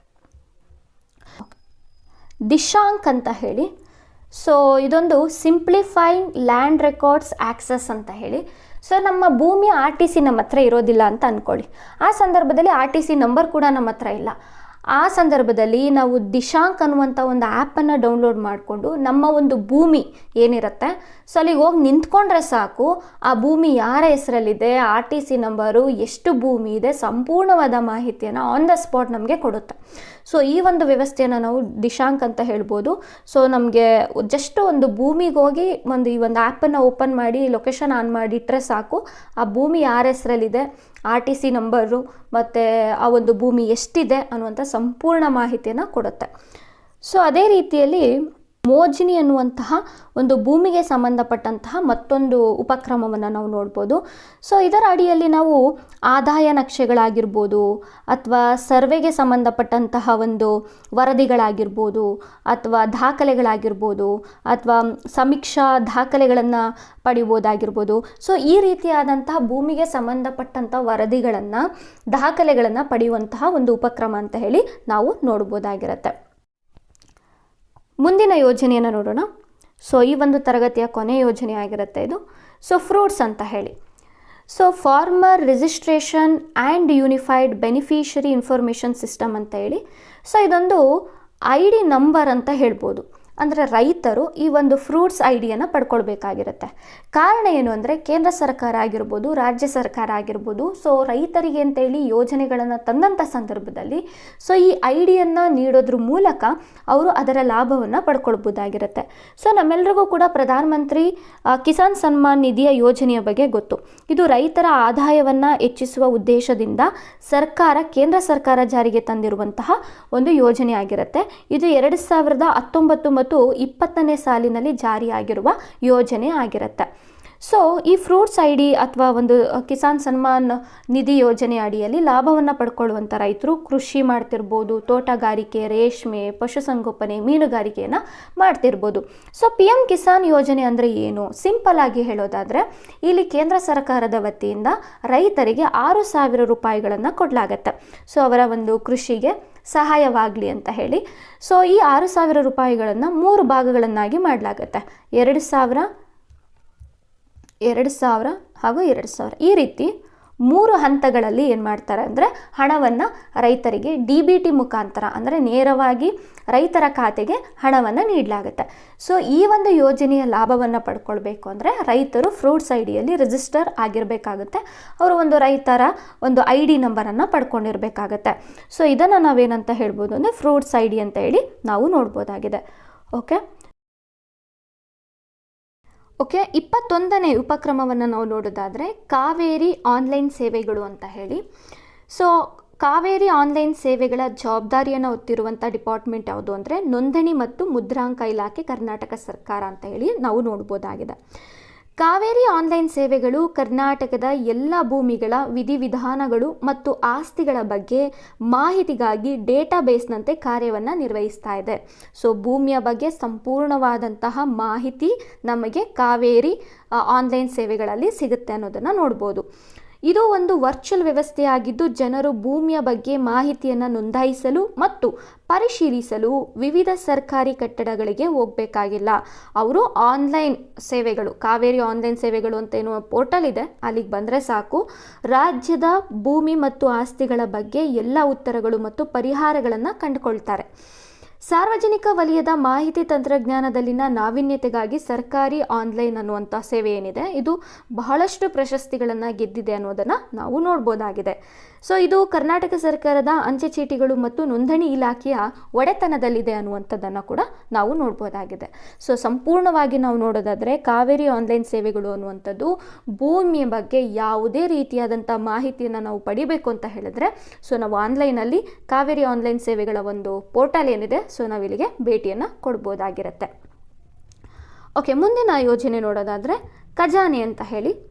ಸೊ ಖಜಾನೆ ಅಂತಲೂ ಇದೆ ಮತ್ತು ಖಜಾನೆ 2.0 ಅಂತಲೂ ಕೂಡ 2 ವರ್ಷನ್ಗಳನ್ನು ನಾವು ನೋಡ್ತೀವಿ. ಸೊ ಕರ್ನಾಟಕ ಸರ್ಕಾರದ ಸಮಗ್ರ ಹಣಕಾಸು ನಿರ್ವಹಣಾ ವ್ಯವಸ್ಥೆಯಾಗಿದ್ದು ಸರ್ಕಾರದ ಹಣಕಾಸು ವ್ಯವಹಾರಗಳನ್ನು ಸಮಗ್ರವಾಗಿ ನಿರ್ವಹಿಸುವ ಗುರಿಯೊಂದಿಗೆ ಇದನ್ನು ಕಾರ್ಯಗತಗೊಳಿಸಲಾಗಿದೆ. ಎಲ್ಲಿಯಾದರೂ ಯಾವುದೇ ಸಮಯದಲ್ಲಿ ಪಾವತಿ ಸೌಲಭ್ಯವನ್ನು ಸುಗಮಗೊಳಿಸಲು ಈ ರವಾನೆ ವ್ಯವಸ್ಥೆಯನ್ನು ಪರಿಚಯಿಸುವ ಮೂಲಕ ಸರ್ಕಾರಕ್ಕೆ ಹಣ ರವಾನೆ ಪ್ರಕ್ರಿಯೆಯನ್ನು ಸರಳಗೊಳಿಸಲು ಖಜಾನೆ 2 ಪ್ರಯತ್ನವನ್ನು ಪಡ್ತಾ ಇದೆ ಅನ್ನೋದನ್ನು ನೋಡ್ಬೋದಾಗಿದೆ. ಸೊ ಸರ್ಕಾರಕ್ಕೆ ನಾವು ಯಾವುದೇ ರೀತಿಯಾದಂತಹ ಒಂದು ಹಣವನ್ನು ಪಾವತಿ ಮಾಡಬೇಕು ಅಂತ ಹೇಳಿದ್ರೆ ಉದಾಹರಣೆಗೆ ನಾವು ಕಂದಾಯ ಕಟ್ಟಬೇಕಾಗುತ್ತೆ, ಮನೆ ಕಂದಾಯ ಕಟ್ಟಬೇಕಾಗತ್ತೆ, ಎಲೆಕ್ಟ್ರಿಕಲ್ ಬಿಲ್ಲನ್ನು ಕಟ್ಟಬೇಕಾಗತ್ತೆ. ಸೊ ಈ ರೀತಿ ಬಂದಂಥ ಸಂದರ್ಭದಲ್ಲಿ ನಾವೇನು ಮಾಡ್ಬೋದು, ಖಜಾನೆ ಅನ್ನುವಂಥ ಏನು ಪೋರ್ಟಲ್ ಇದೆ ಸೊ ಈ ಪೋರ್ಟಲ್ನ ಮೂಲಕವಾಗಿ ನಾವೇನು ಮಾಡಬೇಕಾಗಿರುತ್ತೆ, ಹಣವನ್ನು ಪಾವತಿ ಮಾಡ್ಬೋದಾಗಿರುತ್ತೆ. ಸೊ ಖಜಾನೆಯಲ್ಲಿ ನಾವು ಇಂಟರ್ನೆಟ್ ಬ್ಯಾಂಕಿಂಗ್ನ ಮೂಲಕ ಹಣವನ್ನು ಪಾವತಿ ಮಾಡ್ಬೋದು, ಡೆಬಿಟ್ ಕಾರ್ಡ್ ಇದೆ, UPI ಇದೆ ಮತ್ತು ಕ್ರೆಡಿಟ್ ಕಾರ್ಡ್ ಕೂಡ ಇದೆ ಅನ್ನುವಂಥ ವಿಚಾರವನ್ನು ನಾವು ನೋಡ್ಬೋದಾಗಿದೆ. ಸೊ ಉದಾಹರಣೆಗೆ ಇಲ್ಲಿದೆ ನೋಡಿ.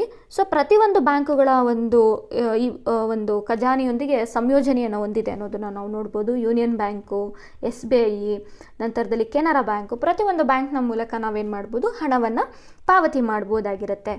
ಸೊ ಇಲ್ಲಿದೆ ನೋಡಿ, ಡಿಪಾರ್ಟ್ಮೆಂಟ್ಗಳಿದೆ. ಸೊ ಈಗ ನಾವು ಮನೆ ಕಂದಾಯವನ್ನು ಕಟ್ಟಬೇಕಂತಂದರೆ ರೆವಿನ್ಯೂ ಡಿಪಾರ್ಟ್ಮೆಂಟ್ಗೆ ಹೋಗಿ ಹಣವನ್ನು ಕಟ್ಬೋದಾಗಿರುತ್ತೆ. ಅಥವಾ ಎಲೆಕ್ಟ್ರಿಕಲ್ ಬಿಲ್ಲನ್ನು ಕಟ್ಟಬೇಕು ಅಂತ ಹೇಳಿದ್ರೆ ಏನು ಎಲೆಕ್ಟ್ರಿಕಲ್ ಡಿಪಾರ್ಟ್ಮೆಂಟ್ ಇರುತ್ತೆ, ಸೊ ಅಲ್ಲಿಗೆ ಹೋಗಿ ನಾವು ಕಟ್ಬೋದಾಗಿರುತ್ತೆ. ಅಥವಾ ವಾಟರ್ ಬಿಲ್ ಕಟ್ಟಬೇಕು ಅಂತ ಅಂದರೆ ವಾಟರ್ ರಿಸೋರ್ಸ್ ಡಿಪಾರ್ಟ್ಮೆಂಟ್ ಏನಿರುತ್ತೆ, ಸೊ ಅಲ್ಲಿಗೆ ಹೋಗಿ ನಾವು ಹಣವನ್ನು ಪಾವತಿ ಮಾಡ್ಬೋದಾಗಿರುತ್ತೆ.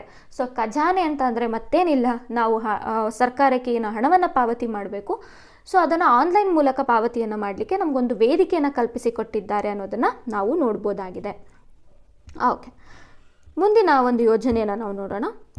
ಸೊ ನಾಡ ಕಚೇರಿಗಳು, ಸೊ ಅಥವಾ ಅಟಲ್ಜಿ ಜನಸ್ನೇಹಿ ಕೇಂದ್ರ ಯೋಜನೆ ಅಂತೇಳಿ ನೋಡ್ಬೋದು. ಸೊ ನಾಡ ಕಚೇರಿಗಳು ಅಂತ ಬಂದಂಥ ಸಂದರ್ಭದಲ್ಲಿ ಸೊ ಗ್ರಾಮೀಣ ಜನರಿಗೆ ಬಹಳಷ್ಟು ಪರಿಚಯವಿರುವಂಥ ಒಂದು ಕೇಂದ್ರ ಅಂತ ಹೇಳ್ಬೋದು. ಸೊ ಒಂದು ಜಾತಿ ಆದಾಯ ಪ್ರಮಾಣ ಪತ್ರವನ್ನು ತಗೊಳ್ಬೇಕು ಅಂದರೆ ಅಥವಾ ವಾಸಸ್ಥಳ ದೃಢೀಕರಣ ಪತ್ರವನ್ನು ತಗೊಳ್ಬೇಕು ಅಂತ ಹೇಳಿದ್ರೆ ಸೊ ಪ್ರತಿಯೊಂದಕ್ಕೂ ನಾವೇನು ಮಾಡ್ತೀವಿ, ನಾಡ ಕಚೇರಿಗಳಿಗೆ ಭೇಟಿ ಕೊಡ್ತೀವಿ. ಸೊ ಈ ನಾಡ ಕಚೇರಿಗಳು ಹೇಗೆ ಬಂತು ಅನ್ನುವಂಥ ವಿಚಾರವನ್ನು ನಾವು ನೋಡ್ತಾ ಹೋಗೋಣ. ಓಕೆ, ಸೊ ಕರ್ನಾಟಕ ಸರ್ಕಾರದ ಸೇವೆಗಳಾದಂತಹ ಜಾತಿ ಮತ್ತು ಆದಾಯ ಪ್ರಮಾಣ ಪತ್ರಗಳು ಮತ್ತು ಸಾಮಾಜಿಕ ಭದ್ರತಾ ಯೋಜನೆಗಳನ್ನು ಈ ಹಿಂದೆ ತಾಲೂಕು ಮಟ್ಟದಲ್ಲಿ ನಾಗರಿಕರಿಗೆ ತಲುಪಿಸಲಾಗ್ತಾ ಇತ್ತು. ಅಂದರೆ ತಾಲೂಕು ಮಟ್ಟದಲ್ಲಿರುವಂಥ ಕೇಂದ್ರಗಳಿಗೆ ಭೇಟಿ ಕೊಟ್ಟು ತಾಲೂಕು ಹಂತದಲ್ಲಿ ನಾವೇನು ಮಾಡಬೇಕಾಗುತ್ತೆ, ಜಾತಿ ಆದಾಯ ಪ್ರಮಾಣ ಪತ್ರವನ್ನು ಪಡ್ಕೊಳ್ಬೇಕಾಗಿತ್ತು. ನಾಗರಿಕರು ತಾಲೂಕು ಕಚೇರಿಗಳಿಗೆ ಅಗತ್ಯವಿರುವ ಸೇವೆಗಳಿಗೆ ಲಿಖಿತ ಅರ್ಜಿಗಳನ್ನು ಮತ್ತು ಪೂರಕ ದಾಖಲೆಗಳನ್ನು ನೀಡಿ ಸೊ ಅದು ಪ್ರೊಸೆಸ್ ಆಗೋವರೆಗೂ ವೆಯ್ಟ್ ಮಾಡಿ ನಂತರ ಪ್ರಮಾಣ ಪತ್ರವನ್ನು ಪಡ್ಕೊಳ್ಬೇಕಾಗಿತ್ತು. ಇದು ಭಾಳಷ್ಟು ಲಾಂಗ್ ಪ್ರೊಸೆಸ್ ಆಗ್ತಾಯಿತ್ತು ಮತ್ತು ಭಾಳಷ್ಟು ಒಂದು ಗ್ರಾಮದಲ್ಲಿರುವಂಥ ನಾಗರಿಕರು ತಾಲೂಕು ಹಂತದವರೆಗೂ ಬರಬೇಕಾಗಿತ್ತು. ಸೊ ಇದು 2006ರವರೆಗೆ ಹಾಗೆ ಮುಂದುವರಿಯುತ್ತೆ. ಬಟ್ 2006ರ ನಂತರದಲ್ಲಿ ಏನಾಗುತ್ತೆ ಅಂದರೆ ಈ ಆಡಳಿತ ಇಲಾಖೆಯ RDS ಅಂದರೆ ಗ್ರಾಮೀಣ ಡಿಜಿಟಲ್ ಸೇವೆಗಳ ಮೂಲಕ ಸೇವೆಗಳನ್ನು ಒದಗಿಸಲು ನಿರ್ಧಾರವನ್ನು ಮಾಡ್ತಾರೆ. RDS ಅನ್ನು ದೇಶದ ಮೊದಲ ಗಣಕೀಕೃತ ನಾಗರಿಕ ಸೇವಾ ವಿತರಣೆಯ ಒಂದು ವೇದಿಕೆ ಅಂತ ಹೇಳಿ ನಾವೇನು ಮಾಡ್ಬೋದು, ನೋಡ್ಬೋದಾಗಿರುತ್ತೆ. ಸೊ ಇದು ರಾಜ್ಯ, ಜಿಲ್ಲೆ, ತಾಲೂಕು ಕೇಂದ್ರಗಳಲ್ಲಿ ಮತ್ತು ಹೋಬಳಿ ಮಟ್ಟದಲ್ಲೂ ಕೂಡ ಸರ್ಕಾರ ನೀಡುವಂತಹ ಸೇವೆಗಳನ್ನು ಪಡೆಯಲು ಸಹಾಯವನ್ನು ಮಾಡುತ್ತೆ ಅನ್ನೋದನ್ನು ನೋಡ್ಬೋದು. ಸೊ ಈ ನಿಟ್ಟಿನಲ್ಲಿ ನೆಮ್ಮದಿ ಯೋಜನೆಯನ್ನು 2006ರಲ್ಲಿ ಜಾರಿಗೆ ತಗೊಂಡ್ಬರ್ತಾರೆ. ಸಾರ್ವಜನಿಕ ಮತ್ತು ಖಾಸಗಿ ಸಹಭಾಗಿತ್ವದ ಮಾದರಿಯ ಮೂಲಕ ಹೋಬಳಿ ಮಟ್ಟದಲ್ಲಿ 800 ಟೆಲಿಕೇಂದ್ರಗಳನ್ನು ಆರಂಭವನ್ನು ಮಾಡ್ತಾರೆ.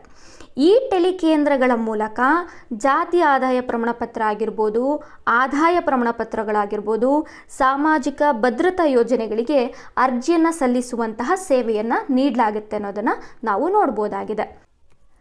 ಸರ್ಕಾರವು 2012ರಲ್ಲಿ ಈ ಯೋಜನೆಯನ್ನು ಅಂದರೆ ನೆಮ್ಮದಿ ಯೋಜನೆಯನ್ನು ಕಂದಾಯ ಇಲಾಖೆಗೆ ಹಸ್ತಾಂತರವನ್ನು ಮಾಡುತ್ತೆ. ಕಾರಣ ಏನು ಅಂದರೆ ಸಾರ್ವಜನಿಕ ಮತ್ತು ಖಾಸಗಿ ಸಹಭಾಗಿತ್ವದಲ್ಲಿ 800 ಟೆಲಿಕೇಂದ್ರಗಳು ಒಂದು ಸೇವೆಗಳನ್ನು ನೀಡ್ತಾ ಇತ್ತು. ಇಲ್ಲಿ ಖಾಸಗಿಯವರ ಒಂದು ಹಸ್ತಕ್ಷೇಪ ಕೂಡ ಇರುತ್ತೆ. ಸೊ ಹಾಗಾಗಿ ಏನು ಮಾಡ್ತಾರೆ, 2012ರಲ್ಲಿ ಸಂಪೂರ್ಣವಾಗಿ ಇದನ್ನು ಸರ್ಕಾರದ ಒಡೆತನಕ್ಕೆ ತಗೊಳ್ತಾರೆ. ಅದರಲ್ಲೂ ಕಂದಾಯ ಇಲಾಖೆಗೆ ಒಂದು ಹಸ್ತಾಂತರವನ್ನು ಮಾಡ್ತಾರೆ ಅನ್ನೋದನ್ನು ನೋಡ್ಬೋದು. ಸೊ ಇದರಿಂದ ಏನಾಗುತ್ತೆ ಅಂತ ಹೇಳಿದ್ರೆ ಕಾರ್ಯವಿಧಾನಗಳು, ಸರ್ಕಾರಿ ಕಾರ್ಯವಿಧಾನಗಳು ಪಾರದರ್ಶಕವಾಗಿ ನಡೆಯುತ್ತೆ ಅನ್ನೋದನ್ನು ನೋಡ್ಬೋದು. ನಂತರದಲ್ಲಿ ಹೋಬಳಿ ಮಟ್ಟದಲ್ಲಿ ನಾಗರಿಕರಿಗೆ ಕಂದಾಯ ಸೇವೆಗಳನ್ನು ಲಭ್ಯವಾಗುವಂತೆ ಮಾಡುವಂಥದ್ದು ಇದರ ಮೂಲ ಉದ್ದೇಶ ಆಗಿರುತ್ತೆ. ಹೋಬಳಿ ಮಟ್ಟದಲ್ಲಿ ಈ ಕೇಂದ್ರಗಳನ್ನು ಅಟಲ್ಜಿ ಜನಸ್ನೇಹಿ ಕೇಂದ್ರಗಳು ಅಂತ ಹೇಳಿ ಹೆಸರನ್ನು ಇಡ್ತಾರೆ. ರಾಜ್ಯ ಮಟ್ಟದಲ್ಲಿ ಅಟಲ್ಜಿ ಜನಸ್ನೇಹಿ ಕೇಂದ್ರಗಳಿಗೆ ಒಂದು ನಿರ್ದೇಶನಾಲಯವನ್ನು ಮಾಡಿ ಒಬ್ಬರು ನಿರ್ದೇಶಕರನ್ನು ಕೂಡ ನೇಮಕವನ್ನು ಮಾಡ್ತಾರೆ. ಸೊ ಇವೆಲ್ಲ ವ್ಯವಸ್ಥೆಗಳು ಆದಂಥದ್ದು 25/12/2012ರಂದು ಒಟ್ಟಾರೆಯಾಗಿ ನಮ್ಮ ರಾಜ್ಯದಲ್ಲಿ 777 ಹೋಬಳಿ ಕೇಂದ್ರಗಳನ್ನು 2012ರಲ್ಲಿ ಆರಂಭವನ್ನು ಮಾಡ್ತಾರೆ ಅನ್ನೋದನ್ನು ನಾವು ನೋಡ್ಬೋದಾಗಿದೆ. ಸೊ ಒಟ್ಟಾರೆಯಾಗಿ ನಾಡ ಕಚೇರಿ ಅಥವಾ ಅಟಲ್ಜಿ ಜನಸ್ನೇಹಿ ಕೇಂದ್ರಗಳಲ್ಲಿ ನಾವು ಜಾತಿ ಪ್ರಮಾಣ ಪತ್ರವನ್ನು, ಆದಾಯ ಪ್ರಮಾಣ ಪತ್ರವನ್ನು ಪಡಿಬಹುದಾಗಿರುತ್ತೆ. ಸೊ DBT ಅಂತ ಹೇಳಿ, ಸೊ ಅಂದರೆ ಡೈರೆಕ್ಟ್ ಬೆನಿಫಿಟ್ ಟ್ರಾನ್ಸ್ಫರ್ ಅಂತ ಹೇಳಿ ಕರಿತೀವಿ. 2013ರಲ್ಲಿ ಬರುವಂತಹ ಒಂದು ಯೋಜನೆ ಅಂತ ಹೇಳಿ ನೋಡ್ಬೋದು. ಸೊ ಇದನ್ನು ನೇರ ನಗದು ವರ್ಗಾವಣೆ ಅಂತ ಕೂಡ ನಾವು ಕರಿತೀವಿ.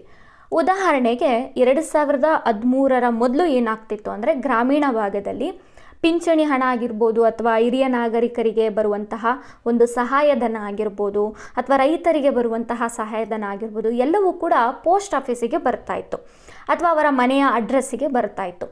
ಸೊ ಈ ಸಂದರ್ಭದಲ್ಲಿ ಏನಾಗ್ತಿತ್ತು, ಆ ಹಣವನ್ನು ಒಬ್ಬರು ಮಧ್ಯವರ್ತಿ ತಂದು ಕೊಡಬೇಕಾಗಿತ್ತು. ಆಗ ಅಲ್ಲಿ ಆ ಮಧ್ಯವರ್ತಿಗೆ ಸ್ವಲ್ಪ ಕಮಿಷನ್ ಕೊಡುವಂಥದ್ದು ಅಥವಾ ಪೋಸ್ಟ್ ಆಫೀಸಿಗೆ ಬಂದಂಥ ಸಂದರ್ಭದಲ್ಲಿ ನಮಗೆ ವಿಷಯ ತಿಳಿಸಿ ಅಂತ ಹೇಳಿ ಬಂದಾಗ ಅವರಿಗೆ ಸ್ವಲ್ಪ ಹಣ ಕೊಡುವಂಥದ್ದು. ಸೊ ಈ ರೀತಿ ಏನಾಗ್ತಿತ್ತು, ಮಧ್ಯವರ್ತಿಗಳ ಹಾವಳಿ ಜಾಸ್ತಿ ಆಗ್ತಾಯಿತ್ತು. ಇದು ಕೇಂದ್ರ ಸರ್ಕಾರಕ್ಕೆ ಗೊತ್ತಾಗುತ್ತೆ. ಸೊ ಹಾಗಾಗಿ ಏನು ಮಾಡುತ್ತೆ ಅಂದರೆ ಫಲಾನುಭವಿಗಳಿಗೆ ನೇರವಾಗಿ ಈ ಹಣ ಅನ್ನುವಂಥದ್ದು ಹೋಗಬೇಕು. ಸೊ ಅವರ ಒಂದು ಬ್ಯಾಂಕ್ ಖಾತೆಗಳಿಗೆ ಹಣವನ್ನು ತಲುಪಿಸ್ಬೇಕು ಅನ್ನುವಂಥ ಯೋಜನೆಯನ್ನು ಈ ಒಂದು DBT ಮುಖಾಂತರ ಮಾಡಲಾಗುತ್ತೆ ಅನ್ನೋದನ್ನು ನೋಡ್ಬೋದು. ಸೊ ಇವತ್ತೇನಾಗುತ್ತೆ ಅಂತ ಅಂದರೆ ಒಂದು ಸ್ಕಾಲರ್ಶಿಪ್ ಅಮೌಂಟ್ ಆಗಿರ್ಬೋದು, ಪಿಂಚಣಿ ಹಣ ಆಗಿರ್ಬೋದು ಅಥವಾ ಹಿರಿಯ ನಾಗರಿಕರಿಗೆ ಕೊಡುವಂತಹ ಒಂದು ಸಹಾಯಧನ ಆಗಿರ್ಬೋದು, ಸೊ ಎಲ್ಲವೂ ಕೂಡ ಏನಾಗುತ್ತೆ ಅಂದರೆ ಫಲಾನುಭವಿಗಳ ಒಂದು ಬ್ಯಾಂಕ್ ಖಾತೆಗೆ ಬರುತ್ತೆ ಅನ್ನೋದನ್ನು ನಾವು ನೋಡ್ಬೋದಾಗಿದೆ. ಓಕೆ, ಸೊ ಮುಂದಿನ ಯೋಜನೆಯನ್ನು ನೋಡೋಣ, Karnataka one. So Karnataka one ಅಂತ ಬಂದಂಥ ಸಂದರ್ಭದಲ್ಲಿ ಇದು ಸೇವಾ ಸಿಂಧು ಯೋಜನೆಯ ಅಡಿಯಲ್ಲಿ ಕಾರ್ಯವನ್ನು ನಿರ್ವಹಿಸ್ತಿರುವಂತಹ ಒಂದು ಕೇಂದ್ರ ಅಂತ ಹೇಳ್ಬೋದು. ಸೊ ಗ್ರಾಮೀಣ ಭಾಗದಲ್ಲಿ ನಾವು ಗ್ರಾಮ ಒನ್ನನ್ನು ನೋಡ್ತೀವಿ. ಬೆಂಗಳೂರು ಅಂತ ಹೇಳಿ ಬಂದಂಥ ಸಂದರ್ಭದಲ್ಲಿ ಬೆಂಗಳೂರು ಒನ್ನನ್ನು ನೋಡ್ತೀವಿ.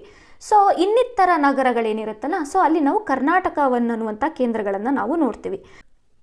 ಕರ್ನಾಟಕದ ಇತರೆ ನಗರಗಳಿಗೆ ಅನುಕರಿಸಲು ಮತ್ತು ಬಹುಸರ್ಕಾರಿ ಸಂಸ್ಥೆಗಳು ಹಾಗೂ ಖಾಸಗಿ ಕಂಪನಿಗಳ ಸೇವೆಗಳನ್ನು ಒಂದೇ ಸೂರಿನಡಿ ನಾಗರಿಕ ಸ್ನೇಹಿ ರೀತಿಯಲ್ಲಿ ತಲುಪಿಸುವಂತೆ ಕರ್ನಾಟಕ ಒನ್ ಯೋಜನೆಯನ್ನು ನಮ್ಮ ಸರ್ಕಾರ ಅನುಷ್ಠಾನವನ್ನು ಆರಂಭ ಮಾಡಿದೆ ಅನ್ನೋದನ್ನು ನೋಡ್ಬೋದು. ಸೊ ಪ್ರಸ್ತುತವಾಗಿ ನಮ್ಮ ಕರ್ನಾಟಕದಲ್ಲಿ 24 ನಗರಗಳಲ್ಲಿ ಈ ಒಂದು ಕರ್ನಾಟಕ ಒನ್ ಅನ್ನುವಂತಹ ಕೇಂದ್ರಗಳು ಕಾರ್ಯವನ್ನು ನಿರ್ವಹಿಸ್ತಾ ಇದೆ ಅಂತ ಹೇಳಿ ನೋಡ್ಬೋದಾಗಿದೆ. ಸೊ 24 ನಗರಗಳನ್ನು ಇಲ್ಲಿ ಕೊಟ್ಟಿದ್ದೀನಿ. ಎಸ್, ಹೌದು, ಇಂಪಾರ್ಟೆಂಟ್ ಆಗುತ್ತೆ ಪರೀಕ್ಷಾ ದೃಷ್ಟಿಯಿಂದ. ಬಳ್ಳಾರಿ, ಬೆಳಗಾವಿ, ದಾವಣಗೆರೆ, ಗುಲ್ಬರ್ಗ, ಹುಬ್ಳಿ ಧಾರವಾಡ, ಮಂಗಳೂರು, ಮೈಸೂರು, ಶಿವಮೊಗ್ಗ, ತುಮಕೂರು, ಬಾಗಲಕೋಟೆ, ಕಾರವಾರ, ಉಡುಪಿ, ವಿಜಯಪುರ, ಬೀದರ್, ದಾಂಡೇಲಿ, ಹಾವೇರಿ, ಹಾಸನ, ಮಂಡ್ಯ, ಕೊಪ್ಪಳ, ಚಿತ್ರದುರ್ಗ, ಕೋಲಾರ, ರಾಯಚೂರು, ಯಾದಗಿರಿ ಮತ್ತು ಗದಗದಲ್ಲಿ ಕಾರ್ಯವನ್ನು ನಿರ್ವಹಿಸ್ತಾ ಇದೆ ಅಂತ ಹೇಳಿ ನಾವು ನೋಡ್ಬೋದಾಗಿದೆ. ಸೊ ಈ ಭಾಗದ ನಾಗರಿಕರು ಈ ಒಂದು ಕರ್ನಾಟಕ ಒನ್ ಅನ್ನುವಂಥ ಒಂದು ಕೇಂದ್ರಕ್ಕೆ ಭೇಟಿ ಕೊಡ್ಬೋದು ಅಥವಾ ಕರ್ನಾಟಕ ಒನ್ ಅನ್ನುವಂಥ ಒಂದು ಪೋರ್ಟಲ್ಗೆ ಭೇಟಿ ಕೊಡೋದ್ರ ಮೂಲಕ ಸೇವೆಗಳನ್ನು ಪಡಿಬೋದಾಗಿರುತ್ತೆ. ಓಕೆ, ಇಲ್ಲಿ ಯಾವೆಲ್ಲ ಸೇವೆಗಳು ಅಂತ ಹೇಳಿಕೊಟ್ಟಿದ್ದಾರೆ. ನಾರ್ಮಲ್ ಆಗಿ ನಾವು ಸೇವಾ ಸಿಂಧುವಿನಲ್ಲಿ ಯಾವೆಲ್ಲ ಸೇವೆಗಳನ್ನು ನೋಡಿದ್ವಿ, ಗ್ರಾಮ ಒನ್ನಲ್ಲಿ ಯಾವೆಲ್ಲ ಸೇವೆಗಳನ್ನು ನೋಡಿದ್ವಿ, ಅದೇ ಸೇವೆಗಳು ಕೂಡ ಇಲ್ಲೂ ಇದೆ. ಸಾರಿಗೆ ಇದೆ, ಸಾರ್ವಜನಿಕ ಶಿಕ್ಷಣ ಇಲಾಖೆ ಇದೆ, ಆಧಾರ್ ಇದೆ, ನಂತರ ಪುರಸಭೆ ಇದೆ, ನೆಕ್ಸ್ಟ್ ಪೊಲೀಸ್ ಇದೆ. ಈ ರೀತಿ ಪ್ರತಿಯೊಂದು ಸೇವೆಗಳನ್ನು ನಾವು ಪಡಿಬೋದಾಗಿರುತ್ತೆ. ಓಕೆ, ಈಗ Bengaluru one. Yes, Bengaluru one ಅಂತ ಬಂದಂಥ ಸಂದರ್ಭದಲ್ಲಿ ಬೆಂಗಳೂರು ಒನ್ ಯೋಜನೆಯು ಸಮಗ್ರ ನಾಗರಿಕರ ಸೇವೆಗಳನ್ನು ಒದಗಿಸುವ ಯೋಜನೆಯಾಗಿದ್ದು ಬೆಂಗಳೂರು ನಗರದ ವಿವಿಧ ಭಾಗಗಳಲ್ಲಿ ಬೆಂಗಳೂರು ಒನ್ ಸಮಗ್ರ ನಾಗರಿಕ ಸೇವಾ ಕೇಂದ್ರಗಳನ್ನು ಸ್ಥಾಪನೆ ಮಾಡಲಾಗಿದೆ. ಈ ಕೇಂದ್ರಗಳ ಮೂಲಕ ವಿವಿಧ ಸರ್ಕಾರಿ ಹಾಗೂ ಖಾಸಗಿ ಕಂಪನಿಗಳ ಸೇವೆಗಳನ್ನು ಒಂದೇ ಸೂರಿನಡಿ ನೀಡುವಂಥ ಉದ್ದೇಶದಿಂದ ಕರ್ನಾಟಕ ಸರ್ಕಾರ ಬೆಂಗಳೂರು ಒನ್ ಯೋಜನೆಯನ್ನು ಅನುಷ್ಠಾನಗೊಳಿಸಿದೆ ಅನ್ನೋದನ್ನು ನಾವು ನೋಡ್ಬೋದಾಗಿದೆ. Same Bengaluru one, Karnataka one, ಗ್ರಾಮ ಒನ್ ಮತ್ತು ಜನಸೇವಕ ಮತ್ತು ಸೇವಾ ಸಿಂಧು ಇವೆಲ್ಲವೂ ಕೂಡ ಒಂದೇ ರೀತಿಯಲ್ಲಿ ಕಾರ್ಯವನ್ನು ನಿರ್ವಹಿಸುವಂತಹ ಕೇಂದ್ರಗಳು ಅಂತ ಹೇಳಿ ನಾವು ನೋಡ್ಬೋದಾಗಿದೆ. ಮುಂದಿನ ಯೋಜನೆ ಡಿಜಿಟಲ್ ಇಂಡಿಯಾ ಅಂತ ಹೇಳಿ. ಸೊ ಡಿಜಿಟಲ್ ಇಂಡಿಯಾ ಅನ್ನುವಂಥದ್ದು ಒಂದು ಯೋಜನೆ. ಡಿಜಿಟಲ್ ಇಂಡಿಯಾ ಪೋರ್ಟಲ್ ಅಂತ ಹೇಳಿದ್ರೆ ಈ ಯೋಜನೆಯ ಅಡಿಯಲ್ಲಿ ಕಾರ್ಯವನ್ನು ನಿರ್ವಹಿಸುವಂತಹ ಒಂದು ವೇದಿಕೆ ಅಂತ ಹೇಳಿ ನೋಡ್ಬೋದು. ಸೊ ಡಿಜಿಟಲ್ ಇಂಡಿಯಾ 2017ರಲ್ಲಿ ಜಾರಿಯಾದಂತಹ ಒಂದು ಯೋಜನೆ. ಸೊ ಈ ಒಂದು ಪೋರ್ಟಲ್ ಇದೆಯಲ್ಲ, ಇದು ಈ ಆಡಳಿತ ಸೇವೆ ಉದ್ಯಮದಲ್ಲಿರುವ ತಜ್ಞರ ಒಂದು ಒಡೆತನದ ಒಂದು ಕಂಪನಿಯಾಗಿದೆ ಅಂತ ಹೇಳಿ ನಾವು ನೋಡ್ಬೋದಾಗಿದೆ. ಈ ಒಂದು ಕಂಪನಿಯು ನಿರ್ವಾಹಕರು, ಗ್ರಾಹಕರು, ವ್ಯಾಪಾರಿಗಳು ಮತ್ತು ಮಾರಾಟಗಾರರ ನೆಟ್ವರ್ಕ್ಗಳು ಮತ್ತು ಹಣಕಾಸು ಸಂಸ್ಥೆಗಳು ಹಾಗೂ ಮೂಲ ಸೌಕರ್ಯಗಳನ್ನು ಪೂರೈಕೆ ಮಾಡುವಂತಹ ಒಂದು ವೇದಿಕೆ ಅಂತ ಹೇಳಿ ನಾವು ನೋಡ್ಬೋದಾಗಿರುತ್ತೆ. ಸೊ ಡಿಜಿಟಲ್ ಇಂಡಿಯಾದಲ್ಲೂ ಕೂಡ ಯಾವೆಲ್ಲ ಸೇವೆಗಳನ್ನು ನಾವು ಪಡಿಬೋದು ಅಂತ ಹೇಳಿ ಬಂದಾಗ, ಸೊ ಪ್ಯಾನ್ ಕಾರ್ಡನ್ನು ತಗೊಳ್ಬೋದು ಅಥವಾ ನ್ಯಾಷನಲ್ ಪೆನ್ಷನ್ ಸಿಸ್ಟಮ್ ಬಗ್ಗೆ ನಾವು ನೋಡ್ಬೋದು ಅಥವಾ ಅರ್ಜಿ ಸಲ್ಲಿಸ್ಬೋದು ಅಥವಾ GSTಯನ್ನು ನಾವು ಕಟ್ಬೋದಾಗಿರುತ್ತೆ, ಎಲೆಕ್ಟ್ರಿಕಲ್ ಬಿಲ್ಲನ್ನು ನಾವು ಕಟ್ಬೋದಾಗಿರುತ್ತೆ, ಸೊ ಜಾಬ್ ಪೋರ್ಟಲ್ ಆಗಿರುತ್ತೆ. ಈ ರೀತಿಯಾದಂತಹ ಒಂದು ಸೇವೆಗಳನ್ನು ನಾವು ಡಿಜಿಟಲ್ ಮಾಧ್ಯಮದಲ್ಲಿ ಪಡೀಲಿಕ್ಕೆ ಅವಕಾಶವನ್ನು ಮಾಡಿಕೊಟ್ಟಿದೆ ಅನ್ನೋದನ್ನು ನೋಡ್ಬೋದು. ಮುಂದಿನ ಯೋಜನೆ ಬಂದು ಈ ಆಸ್ಪತ್ರೆ ಅಂತ ಹೇಳಿ. ಸೊ ಇದು ಎಲೆಕ್ಟ್ರಾನಿಕ್ಸ್ ಮತ್ತು ಮಾಹಿತಿ ತಂತ್ರಜ್ಞಾನ ಸಚಿವಾಲಯದ ಡಿಜಿಟಲ್ ಇಂಡಿಯಾದ ಉಪಕ್ರಮದ ಭಾಗವಾಗಿ ಜಾರಿಯಾಗಿರುವಂತಹ ಒಂದು ಯೋಜನೆ ಅಂತ ಹೇಳಿ ನೋಡ್ಬೋದು. ಸೊ ಇದರ ಅಡಿಯಲ್ಲಿ ಈ ಆಸ್ಪತ್ರೆ, ಈ ರಕ್ತ ಬ್ಯಾಂಕು ಮತ್ತು ಆನ್ಲೈನ್ ನೋಂದಣಿ ವ್ಯವಸ್ಥೆ ಅಪ್ಲಿಕೇಶನ್ಗಳನ್ನು ಅಭಿವೃದ್ಧಿಪಡಿಸಿದ್ದಾರೆ ಅನ್ನುವಂಥದ್ದನ್ನು ನಾವು ನೋಡ್ಬೋದಾಗಿದೆ. ಸೊ ಈ ಆಸ್ಪತ್ರೆ ಯೋಜನೆ ಇದೆಯಲ್ಲ, ಇದು ಸರ್ಕಾರಿ ಆಸ್ಪತ್ರೆಗಳಿಗೆ ಈ ಆಸ್ಪತ್ರೆ, ಈ ರಕ್ತ ಬ್ಯಾಂಕು ಮತ್ತು ORS ಅರ್ಜಿಗಳನ್ನು ಸಲ್ಲಿಸಲಿಕ್ಕೆ ಅವಕಾಶವನ್ನು ಮಾಡಿಕೊಟ್ಟಿದ್ದಾರೆ. ಸೊ ಆನ್ಲೈನ್ ಅಪಾಯಿಂಟ್ಮೆಂಟ್ ಆಗಿರ್ಬೋದು, ಲ್ಯಾಬ್ ವರದಿಗಳಾಗಿರ್ಬೋದು ಅಥವಾ ಆನ್ಲೈನಲ್ಲಿ ನಾವು ಪಡಿಬೋದಾಗಿರುತ್ತೆ. ಮತ್ತು ರಕ್ತದ ಲಭ್ಯತೆಯ ಸ್ಥಿತಿಗತಿಯ ಬಗ್ಗೆ ಕೂಡ ನಾವು ನಾಗರಿಕ ಕೇಂದ್ರಿತವಾದಂಥ ಸೇವೆಯನ್ನು ಕೂಡ ಈ ಆಸ್ಪತ್ರೆ ಯೋಜನೆಯ ಮೂಲಕ ನಾವು ಪಡಿಬೋದಾಗಿರುತ್ತೆ. ಸೊ ಇದು ಒಂದು ರೀತಿ ಈ ಬ್ಲಡ್ ಬ್ಯಾಂಕ್ ರೀತಿಯಲ್ಲಿ. ಸೊ ನಮಗೆ ಬ್ಲಡ್ ಬೇಕಾದಂಥ ಸಂದರ್ಭದಲ್ಲಿ ಅದು ಅವೈಲೇಬಲ್ ಇದೆಯಾ ಇಲ್ವೋ ಅಂತ ಹೇಳಿ ನೋಡ್ಬೋದು. ಸೊ ನಾವು ಆಸ್ಪತ್ರೆಗೆ ಹೋಗೋಕ್ಕಿಂತ ಮುಂಚಿತವಾಗಿ 1-2 ದಿನಗಳ ಮುಂಚಿತವಾಗಿ ನಾವು ಅಪಾಯಿಂಟ್ಮೆಂಟ್ಗಳನ್ನು ಕೂಡ ಆನ್ಲೈನಲ್ಲಿ ಪಡ್ಕೊಳ್ಬೋದು ಅಥವಾ ಬುಕ್ ಮಾಡ್ಕೊಳ್ಬೋದಾಗಿರುತ್ತೆ. ಸೊ ಈ ರೀತಿಯಾದಂಥ ವ್ಯವಸ್ಥೆಯನ್ನು ನಮಗೆ ಈ ಆಸ್ಪತ್ರೆ ಯೋಜನೆಯ ಮುಖಾಂತರ ಈ ಒಂದು ಸೇವೆ ಸಿಗ್ತಾ ಇದೆ ಅನ್ನುವಂಥದ್ದನ್ನು ನಾವು ನೋಡ್ಬೋದಾಗಿದೆ.